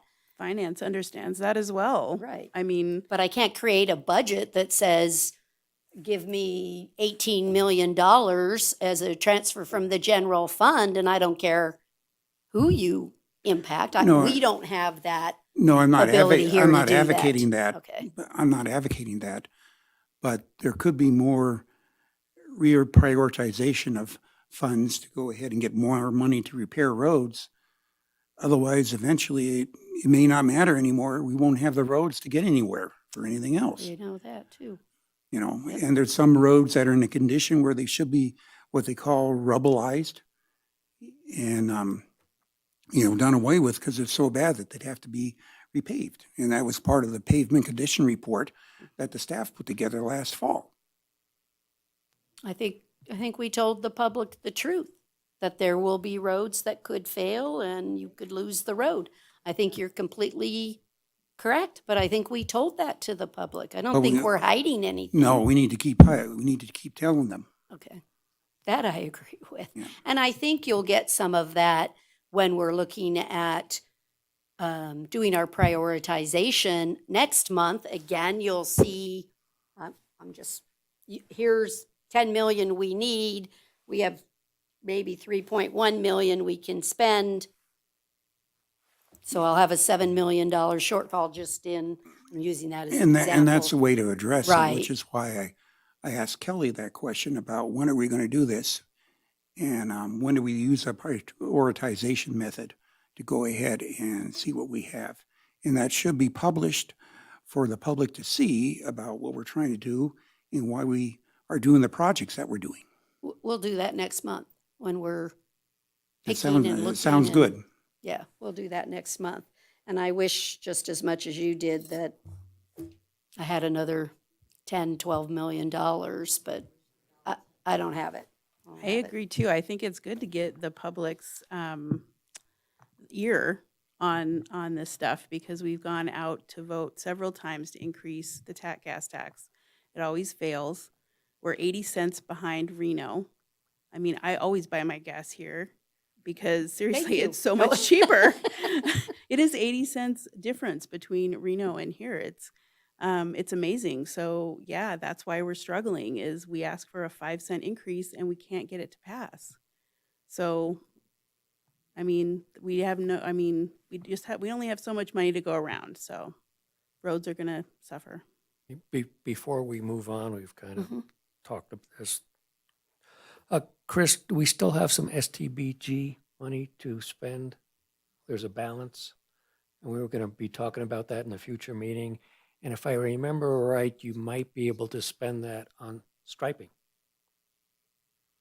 Mr. Novak, CAMPO does have additional STBG funding as discussed last month at the CAMPO board, and we anticipate bringing an item forward next month to the CAMPO board. Perhaps some of that money could go to Carson City and perhaps could go to another county.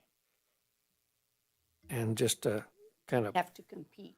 put some of this in perspective, raising the gas tax, we've put that for a vote, but is that also an option for the supervisors to approve without a vote? Unfortunately not. Okay.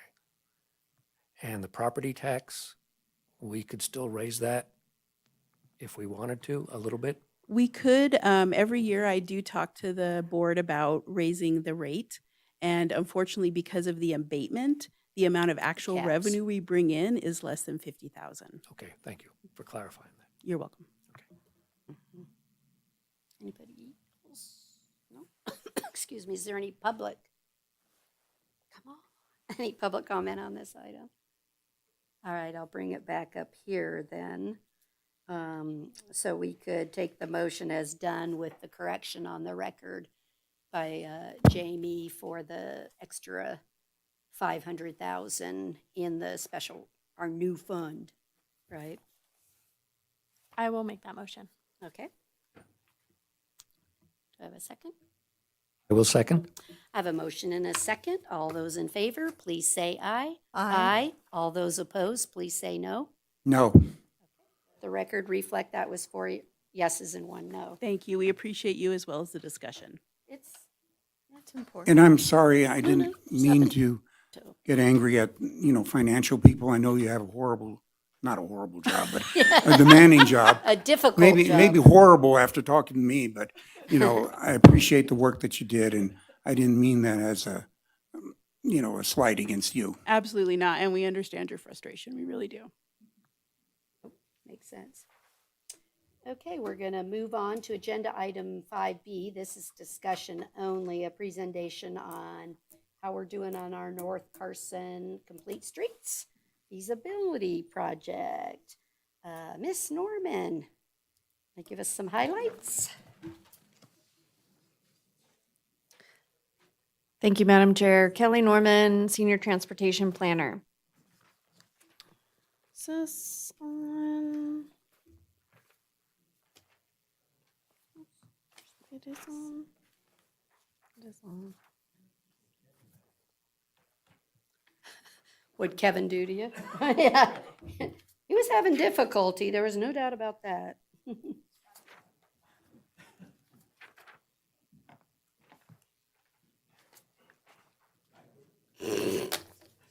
It is stage fright. I think he overhit that. And every time he got it, he hit that again. It's like, stop. And it kept, okay, you turned it on, you turned it off, you turned it on. Take two. Yeah. So I'm starting this presentation on North Carson Complete Streets feasibility study by giving the board and the public some background and reasoning on why we're doing the study now. So in July of 2010, NDOT relinquished ownership of North Carson Street and Carson City accepted ownership. The North Carson Complete Streets project was identified as a top priority corridor improvement by Carson City and the Carson City Board of Supervisors through that 2014 plan of expenditures generated from the 1.8 sales tax. Carson City then adopted a complete streets policy also in 2014.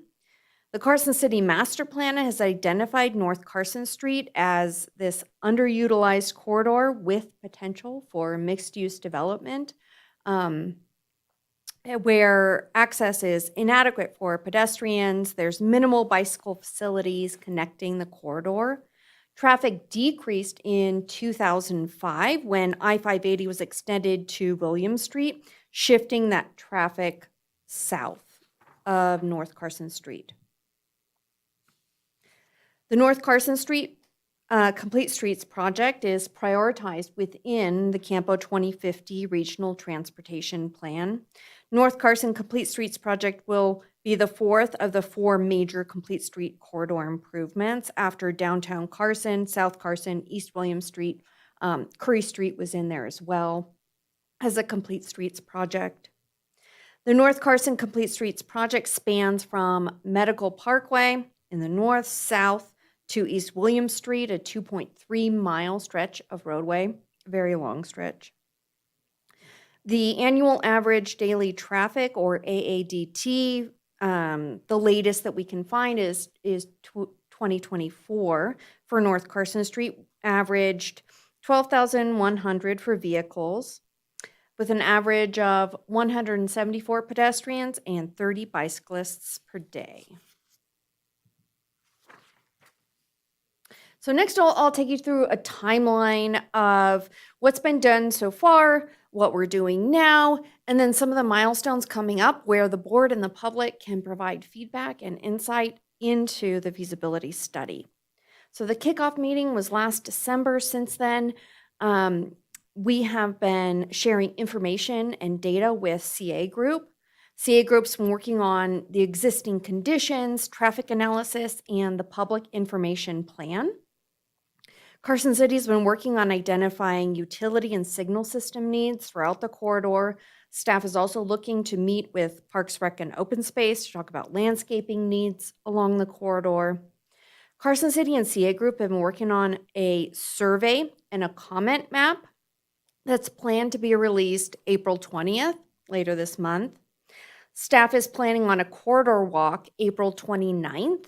During this corridor walk, staff will walk both sides of the corridor, will hand out a 1-page fact sheet, ask people and businesses to provide input through the survey and comment map, and begin a contact list for all future communications through design and construction, and encourage continued communication. So let's go through that website. So we're going to release a survey and a comment map on April 20th. And when somebody clicks on the QR code or goes to the site, this is what they'll see. This is the North Carson Complete Streets Project website. You'll get an introduction with a little blurb telling you what it is. And to the right, here's an example of some of the comments that staff has been making in order to test out the map itself. So we can go through the comment map itself by clicking Leave Comment on Map. And then a map shows up. It may be slightly delayed because of all of the visuals that have to pop up. There's directions here on how to leave a comment. You can leave multiple comments as well. So you click Explore, and if you wanted to leave a comment, you click one of the categories. There are a number of categories that people can make comments on: bicycle, pedestrian, road, other, traffic transit, stormwater, flooding, park and landscaping. So you click on the one that you wanted to make a comment on, and then you click leave a comment, and then you can select. There is a dashed line here, so we want all the comments to stay within the dashed line. If you click outside the line, the comment won't register. It will direct you to focus on North Carson Street itself. You can click and then write in your comment, click submit, and your comment will be submitted. I'm going to cancel since I'm not leaving a comment right now, just demonstrating. And you can go back and leave a comment about flooding, about landscaping and the medians. If you have another comment that you don't feel that translates into these categories, you can write in other, and we will consider those comments. We will be reviewing this map for pertinent comments. And if you needed to go back, we're asking you to click on the top right here. You go back and you can also complete the survey. And at this time, this is what the survey looks like online. There will also be paper versions available and a Spanish version online as well. In the exhibit, we've also given you an example of what the questions would look like. If the board has any comments or suggestions about any of the questions, we can go through that now. Does the asterisk mean it's mandatory? Yes.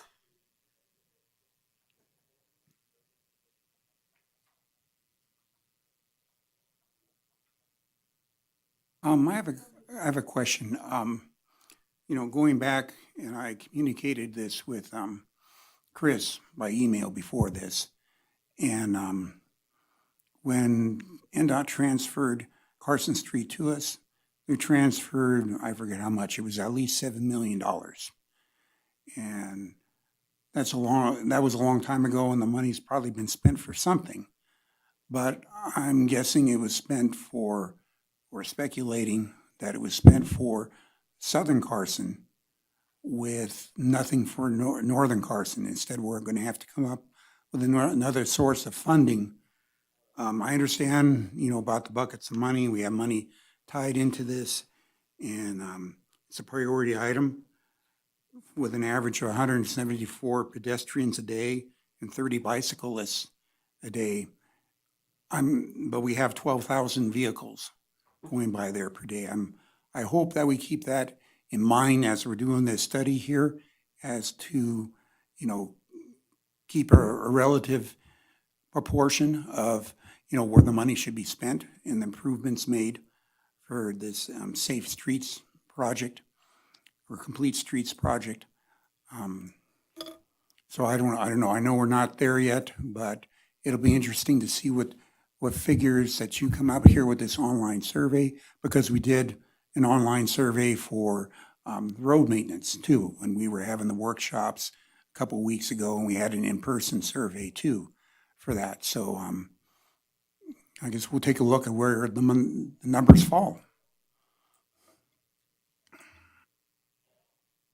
I would say when we get ready on the design elements to go out to bid on that project would be our opportunities to really decide what's going to go into the project. And that would be the best time to really articulate, and maybe even at that 30% design. Because if you get much, I was listening to some podcasts today that was really interesting on road projects on many other states and things like that. And everyone admitted, if you think you're going to make changes at the 60% design, you're like in the wrong arena, because the horse is way too far out the gate. So when we get ready to look to be able to bid this project, I think those are our better times to comment, because how much do you put into landscaping? How much do you put it, just what you're saying, how much do you put into what components of the project that are necessary? And hopefully not, where do you prioritize if there's a lack of dollars to complete it all? And Guess keeping that's in the- mind the objective of promoting safety and redevelopment of the area, because Right. it is an underused area. Just point of clarification on the implication that money was taken from North Carson Yes, it for wasn't. South Carson is factually inaccurate. I don't know where the money went in 2010 or where it is now, but there was a $17 million grant that was used for South Carson. All the money was used for South Carson. Yes. If I may, I mean, Commissioner Maloney, you're correct. If there was money for North Carson, I don't recall. That was 2010, it's well before my time. For South Carson, NDOT did provide, on South Carson, when that road was transferred, South Carson, NDOT did provide money, and that money was directly used in combination with the Tiger Grant to reconstruct that portion of the road. But 2010 is a long time ago, and I would have to research, and I don't have that information available. But it wasn't North Carson money. All of the corridors were done with the infrastructure, the tax that somebody asked earlier, I think it was you. It was the one the board could do without the public, and we did it. It wasn't very popular with that one either, if I recall, but we did that, and that's how we've been doing all of the corridor projects. And I think even a final piece of that one, if my memory serves me, included some improvements to the community center, but that's last, right, I know I'm right on that I can remember it was Yeah, included in the plan of infrastructure- expenditure. The infrastructure tax. So But it'll South be- Carson, that was Yeah. the money that came from NDOT as part of the transfer of South Carson. They were going to do an overlay project. And we didn't want them to do that because we were going to tear it all up. So part of the transfer, they agreed to give us the cost of whatever that overlay was going to cost. They would give that to us and transfer the road over. Madam Chair. That funding went into. Yes. It does seem to be that the discussion for this item is straying off the rails a little bit. The topic of this discussion should be limited to the North Carson Street feasibility study. So if the commission would just be reminded that that is what this discussion should be limited to for the remainder of the discussion. Thank you. Okay, it's a discussion only. We're not taking any action on the item, but that, and I think his question is, does the feasibility study cover that component? And we're just explaining to him it doesn't. That's all. It doesn't. We haven't said it yet, but this is an early planning corridor study, whatever you Right, want to call it. right. It's- And the intent is, if it would move forward, that would be a special grant application request. There's nothing in our overall plan that has money set aside for this actual construction, right? So we're in the very early stages. Way early. And then Chris reminded me that Medical Parkway North is still NDOT's roadway. And if there's any work that needs to be done along there, we might as well keep talking to NDOT as well, if we're looking at complete streets. And then as you move halfway down the corridor, where the old Kmart building was, that's part of the redevelopment area, if I remember correctly. So there's some options there. And then you mentioned you're going to be talking to the Parks and Rec folks, but I'd also recommend you talk to your planning department to go over their latest zoning and their corridor emphasis, because there's a lot of landowners up and down this corridor, and we want to make sure that everybody's in sync with what's allowed and what's not. There's always permits coming in to build things along this corridor. So what you see out there today is not what this corridor is going to look like in 5 years. So definitely talk to the other planners. Thanks. Well, and I think it's great you're going to do a walking discussion with as many of those property owners along the corridor that you can, because I think it's imperative if they'll do it, especially on your questions like number 4 and number 5, because what those business top 3 priorities might not match some others in the community of what those, will you be able to, I'm just wondering, can you isolate to be able to say something like the business owners saw it this way, the general public saw it that way? I'm kind of interested a little, like I got 700 surveys, of which 200 of them came from people directly on the corridor. We can maybe do that with a little bit of plus or minus an error room in there, because we know that we're doing the walk on April 29th, and we know that most likely people will forget after we talk to them, so they will do it on or immediately after April 29th. So we can section out those, Could you the people not just who ask have. a question that says, do you have a business on the corridor? Can't you just add that question in your survey? Yeah. Because at least then that'll give you a isolation tool that says, oh, we have 200 that were yeses. So what do those business owners think are the most important aspects versus everyone else, or the totality? Because I'm very interested to see how well those align of, I'm the general public, what do I think should be on that corridor versus the guy that's trying to make a living, and what they see is the enhancements that are needed. So I just suggest that we maybe add the question of, are you a business owner on the corridor, or something that simple, and it's a yes or a no. You guys see anything else that you'd like to just throw out there as ideas for the survey that we're missing, that we have a chance to gain data? I'll just say that one of Kelly's strengths behind the scenes that she should talk about more is how great she is at GIS. And this way of collecting feedback that's geolocated is fantastic. On So the I don't know map. if you did it specifically or one of your staff, but it's very cool. Good job. I want to give props to Jared Cragen, our transportation planner, who developed the website and the GIS experience, which you're viewing right now. Perfect. Embedding the comment map and the survey into the website experience, which we can then gain geo-referenced comments and the survey data to then decide what alternatives the public and the businesses and the board supports. Mm-hmm. It's cool. Anybody else? Anything else? This, again, it's just a discussion item, so we're done with that one. Okay, we'll move on to Oh. agenda item 5C. Thank you for a great job. Oh, wait, I'm sorry. Something else? So that's what we've done so far, and that's Oh, what we're we going to already do. read all this. Go That's ahead. what we're going to be doing this month, but I have a little bit more if you want to know how you can participate further. So what should you look forward to?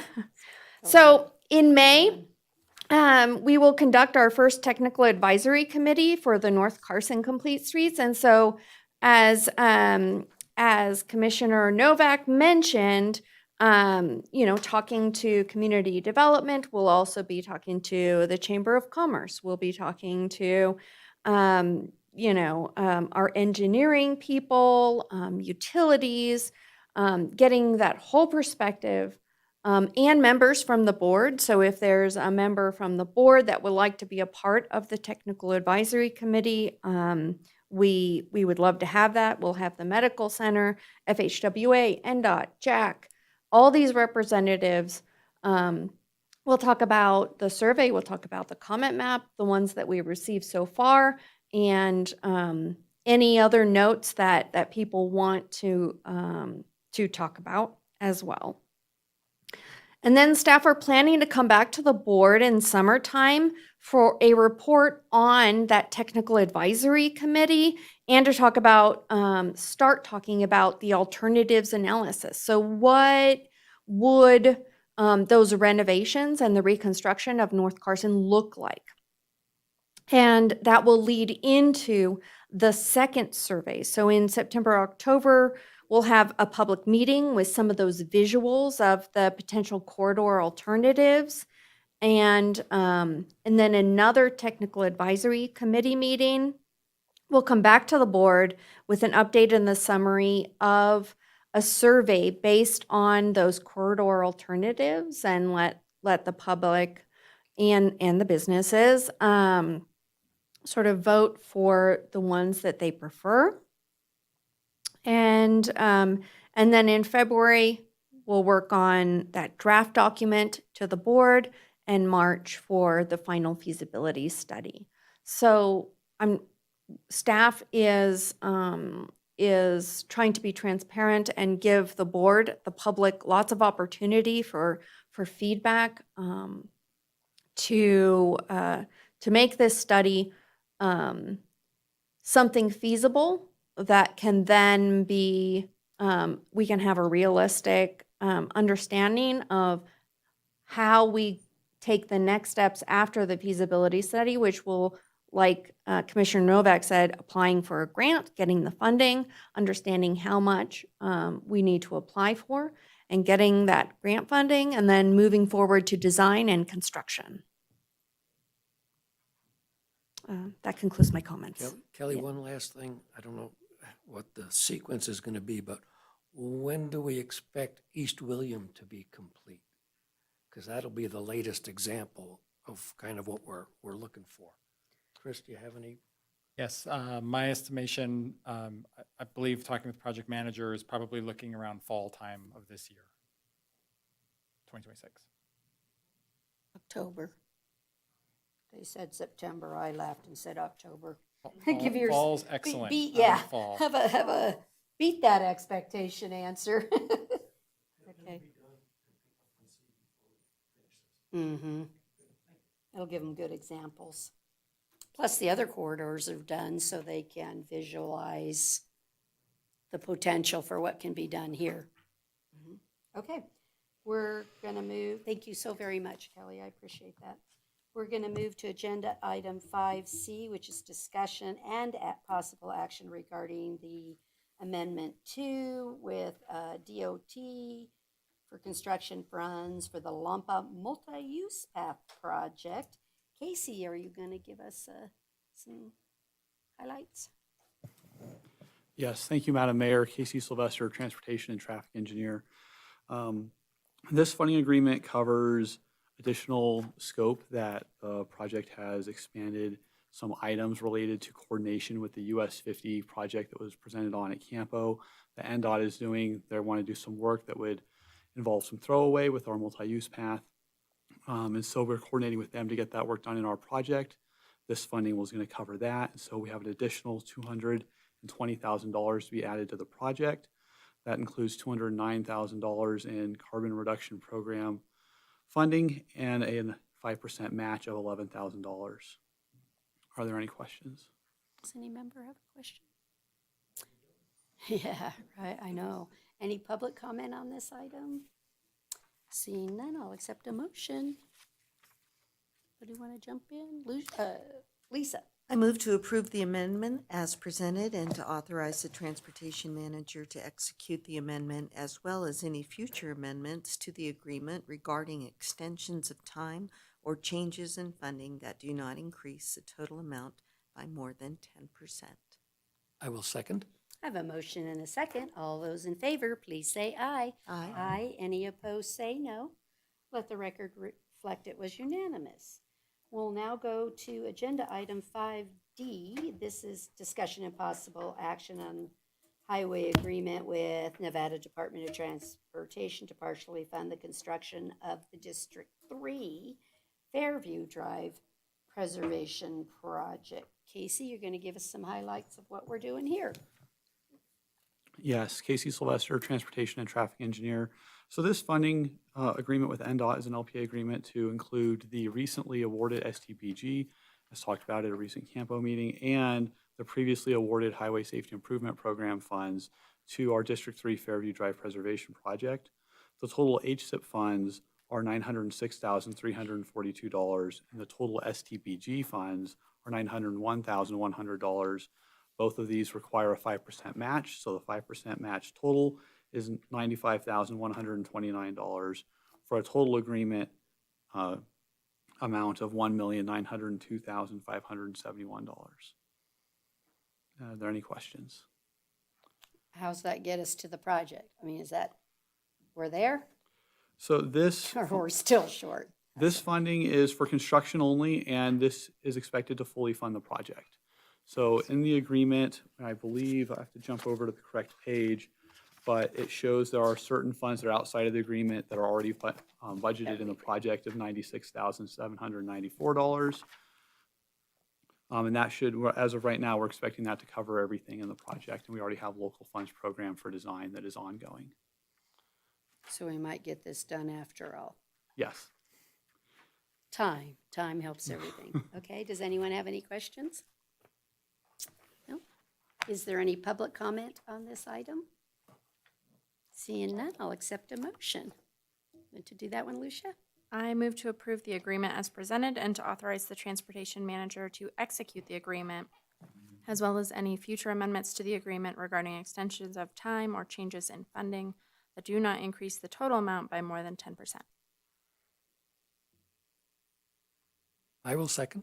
I have a motion and a second for approval. All those in favor, please say aye. Aye. Aye. Any opposed, say no. Let the record reflect it was unanimous. Thank you so much. Okay, we'll move on to our non-action items. We're on 6A, our transportation manager's report. Chris, anything to share that we don't already know? Madam Chair, Chris Martinovich, Transportation Manager. If you've seen across Carson Street, we have our Look for Pedestrian Safety campaign ongoing. So we have a banner across Carson Street, a number of other items across the city. Erica's out working with the schools to continue furthering our safety messaging and our campaign across the region. There's a lot of construction projects going on this season. Carson City has its fair number currently out right now. I would definitely pay attention to our weekly road report. I know it's published in the paper. It's published at Carson Now. We also have a map, an online map that shows those closures and those detours available. That link is in our road report link, and I believe it's also published at those locations. If the board would like that link, I'm happy to send that so that you can see where those projects are. We've had that going for a number of months now, but as you see closures and you have detours, definitely want to keep paying attention to that. As mentioned a number of times this week, or this meeting today, we are working on our District 4 projects. We're pretty much finished with our local road projects, cost estimates, priorities. We're finishing up our regional roads now, doing some scoping and cost estimates for those projects. It's been alluded to, we have $10, $12, $15 million of prioritized projects and $3 million of budget. So, you know, which ones are the most important? We'll bring our recommendations and we can discuss those at our meeting next month. We're also doing a lot more coordination with Douglas and Lyon County related to traffic signals. We're working on some new agreements with those counties to better clarify roles and responsibilities and potentially look at funding mechanisms to better align what we're spending with their needs. And so there's more activities coming on those, and we're definitely continuing to do more. And as you've heard at the CAMPO meeting, a number of traffic signals are coming online in Lyon County, and right now Carson City has a maintenance responsibility for some of those signals. So looking to see how do we align this, how do we fit and right size what our capabilities are with the needs of other counties in our surrounding region. So we're working on that, a lot in the background on that item, but eventually things will come to the RTC. That was the items I wanted to highlight, so I will turn it back to you, Madam Chair. Much. Anybody just have anything out there? No. Okay, we'll move to agenda item 6B, which is our street operation and control system reports.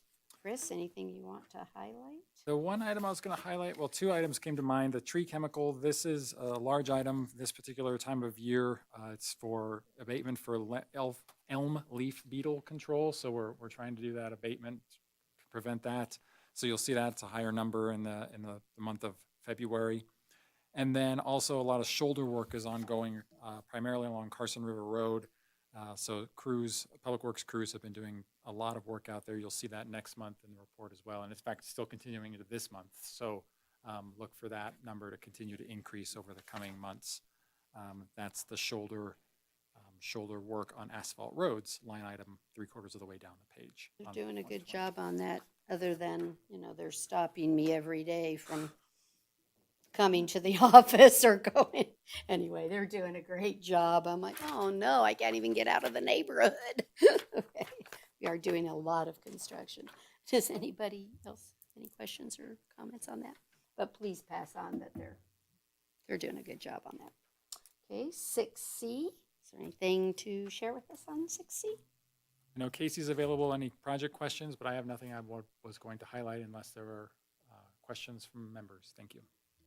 I think, again, when you look at the report, though, you see how relatively flat all of it is, right? If you isolate the 6 months to the 6 months, I'm not seeing anything jumping out at me that's bringing us some more bucks. Yeah, so that's too bad because we would like it to. And then, Casey, is there anything in the projects that you want to highlight's going well, not going as well? Everything is on target and on time because. Thank you, Madam Mayor. Casey Sylvester. I just want to note two little short things. We have two projects that are no longer going to be on the project status report. They've closed out, retention has been released, and those projects are, make sure I get this one right, the ARPA Menlo Drive project, P303-525-008 on packet page 133, and the Carson multi-use path project. Make sure yes. No. I apologize. I did not note the correct one. It's the District 241, Casey. District 2, ARPA District 2 and 4. And that project is complete, will no longer be on this On what report page? either. On packet page 134.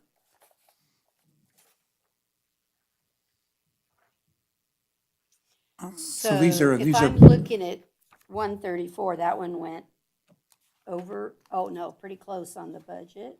We had 1,157,000, or do we have a little bit of a punch list? Are we gonna have a big $40,000 left? This project is complete. Okay. So there's no more, the additional funds that are left are associated with the ARPA funds. So if you recall, the that group of funding, we had contingency in that project, and then we were able to spend a bunch of that down. There was a little bit left. All of the entire of the contingency was in ARPA funding as opposed to being regional transportation funding or wastewater and such as we would normally do. And so in this case, the project's complete, all the tasks are done. We didn't use all of that contingency. That's kind of a win for everybody. However, those funds are not local funds, and so they won't be coming back to us. They'll be going back in the federal budget. So we didn't use our regional funds as last source, is what you're saying? Madam Chair, this project was entirely ARPA funded. The construction was entirely ARPA funded. There were no other dollars for the construction. The line item for street repairs was for inspection and material testing, which ARPA funds were not eligible to be used for. So that's the story with that one. Okay, we gave a little back. 9,000, I like that number I heard earlier instead of the 40,000. And then when we look at Menlo, is this one totally done too? So there's, It is totally done, and that one they used much more of this one has the- 40,000 too, also. Did we have to give that back out of ARPA, or we were able to give some of the other funds back some money? No, the Menlo returned 66,000 in unspent funds from the wastewater utility fund. So there was wastewater funds that were part of that contract. But we from used all the ARPA. the regional transportation side, there was only ARPA funds in that project. So we were able to use up all of the ARPA. And again, the regional transportation fund, as Chris mentioned, was used for inspection and material testing and things like that. So out of all the ARPA dollars that we did for the road projects, we spent everything but about 40,000, is that? That's Am I correct. close? We had the previous quote Not close. projects used up No, their entirety. Again, it's hard to spend to the penny, so, but that's pretty good. Okay, thank you. Well, unless, does somebody else have a question, Greg? Question for you. Well, just in general, the way you guys are doing your projects, I have no problem with. I still get a little heartburn from developer adjacent work, especially the state of Nevada. So I don't know if you've got all your schedules and construction notice to proceed and who does what first, but every time I see the, around Fifth Street and this and that, there's more projects coming, and hopefully you guys are staying on top of them, because they do need permits to work within city right-of-way. And their scheduling seems to be totally ignoring what we're doing here. So anything you can do to keep those discussions going, because they're not done yet, right? They're gonna put in a new mail facility now across from, the courthouse. And they go, where the hell did that come from, right? So we're trying to get our projects done, and they're acting like they're in another island someplace. So, And we have had ongoing coordination with them, including our Roof Street project, which is in construction right now. Their mail building project is not broke ground yet, but it's coming soon, it seems as though. Same thing with their other buildings that are on the other lot to the south. We have our Little Lane project that's been coming in near there. We don't think there's gonna be a conflict with that project at this point, but we are in talks with them for all of these projects. Well, I think the project itself brought up more of the need even to the state to say we have to coordinate. Because it doesn't do well for anyone if somebody does a piece of a project and the other guy comes behind and has to rip something up. Because it just doesn't do, and they have committed, and to my understanding, they are meeting with us on a regular basis to coordinate so that we're not wasting taxpayer dollars either direction, right? Because it's all the same taxpayer. So I unless I hear different, I hear it's going well, that they're working with us. Yeah. if we have some work going on when the legislature in session, so be it. Lucia? Is this the item where we can request future agenda items? It is, Yeah. right? In light of the budget discussions, at some point in the near-ish future, could we maybe get a report on that RTC intercity? Kind of this, I understand, I think you get stats on riders and mileage and what the rate is, and there's an interlocal agreement that we have with them that kind of outlines how the program works. I think it would be nice to have just an update on how it's been going, so we could have more background in our back pockets, because it seemed like we were looking for that. That Thank makes you. sense. Okay. No, don't have any other, we're on final public comment. Anyone? You got one more second. Okay. No, I know, I just want to make sure I have enough time. There isn't any, but I don't want to get Lucas in trouble or me. Okay, since we don't have any other public comment, if there's no issues, great meeting, everyone, and we are adjourned. Good job.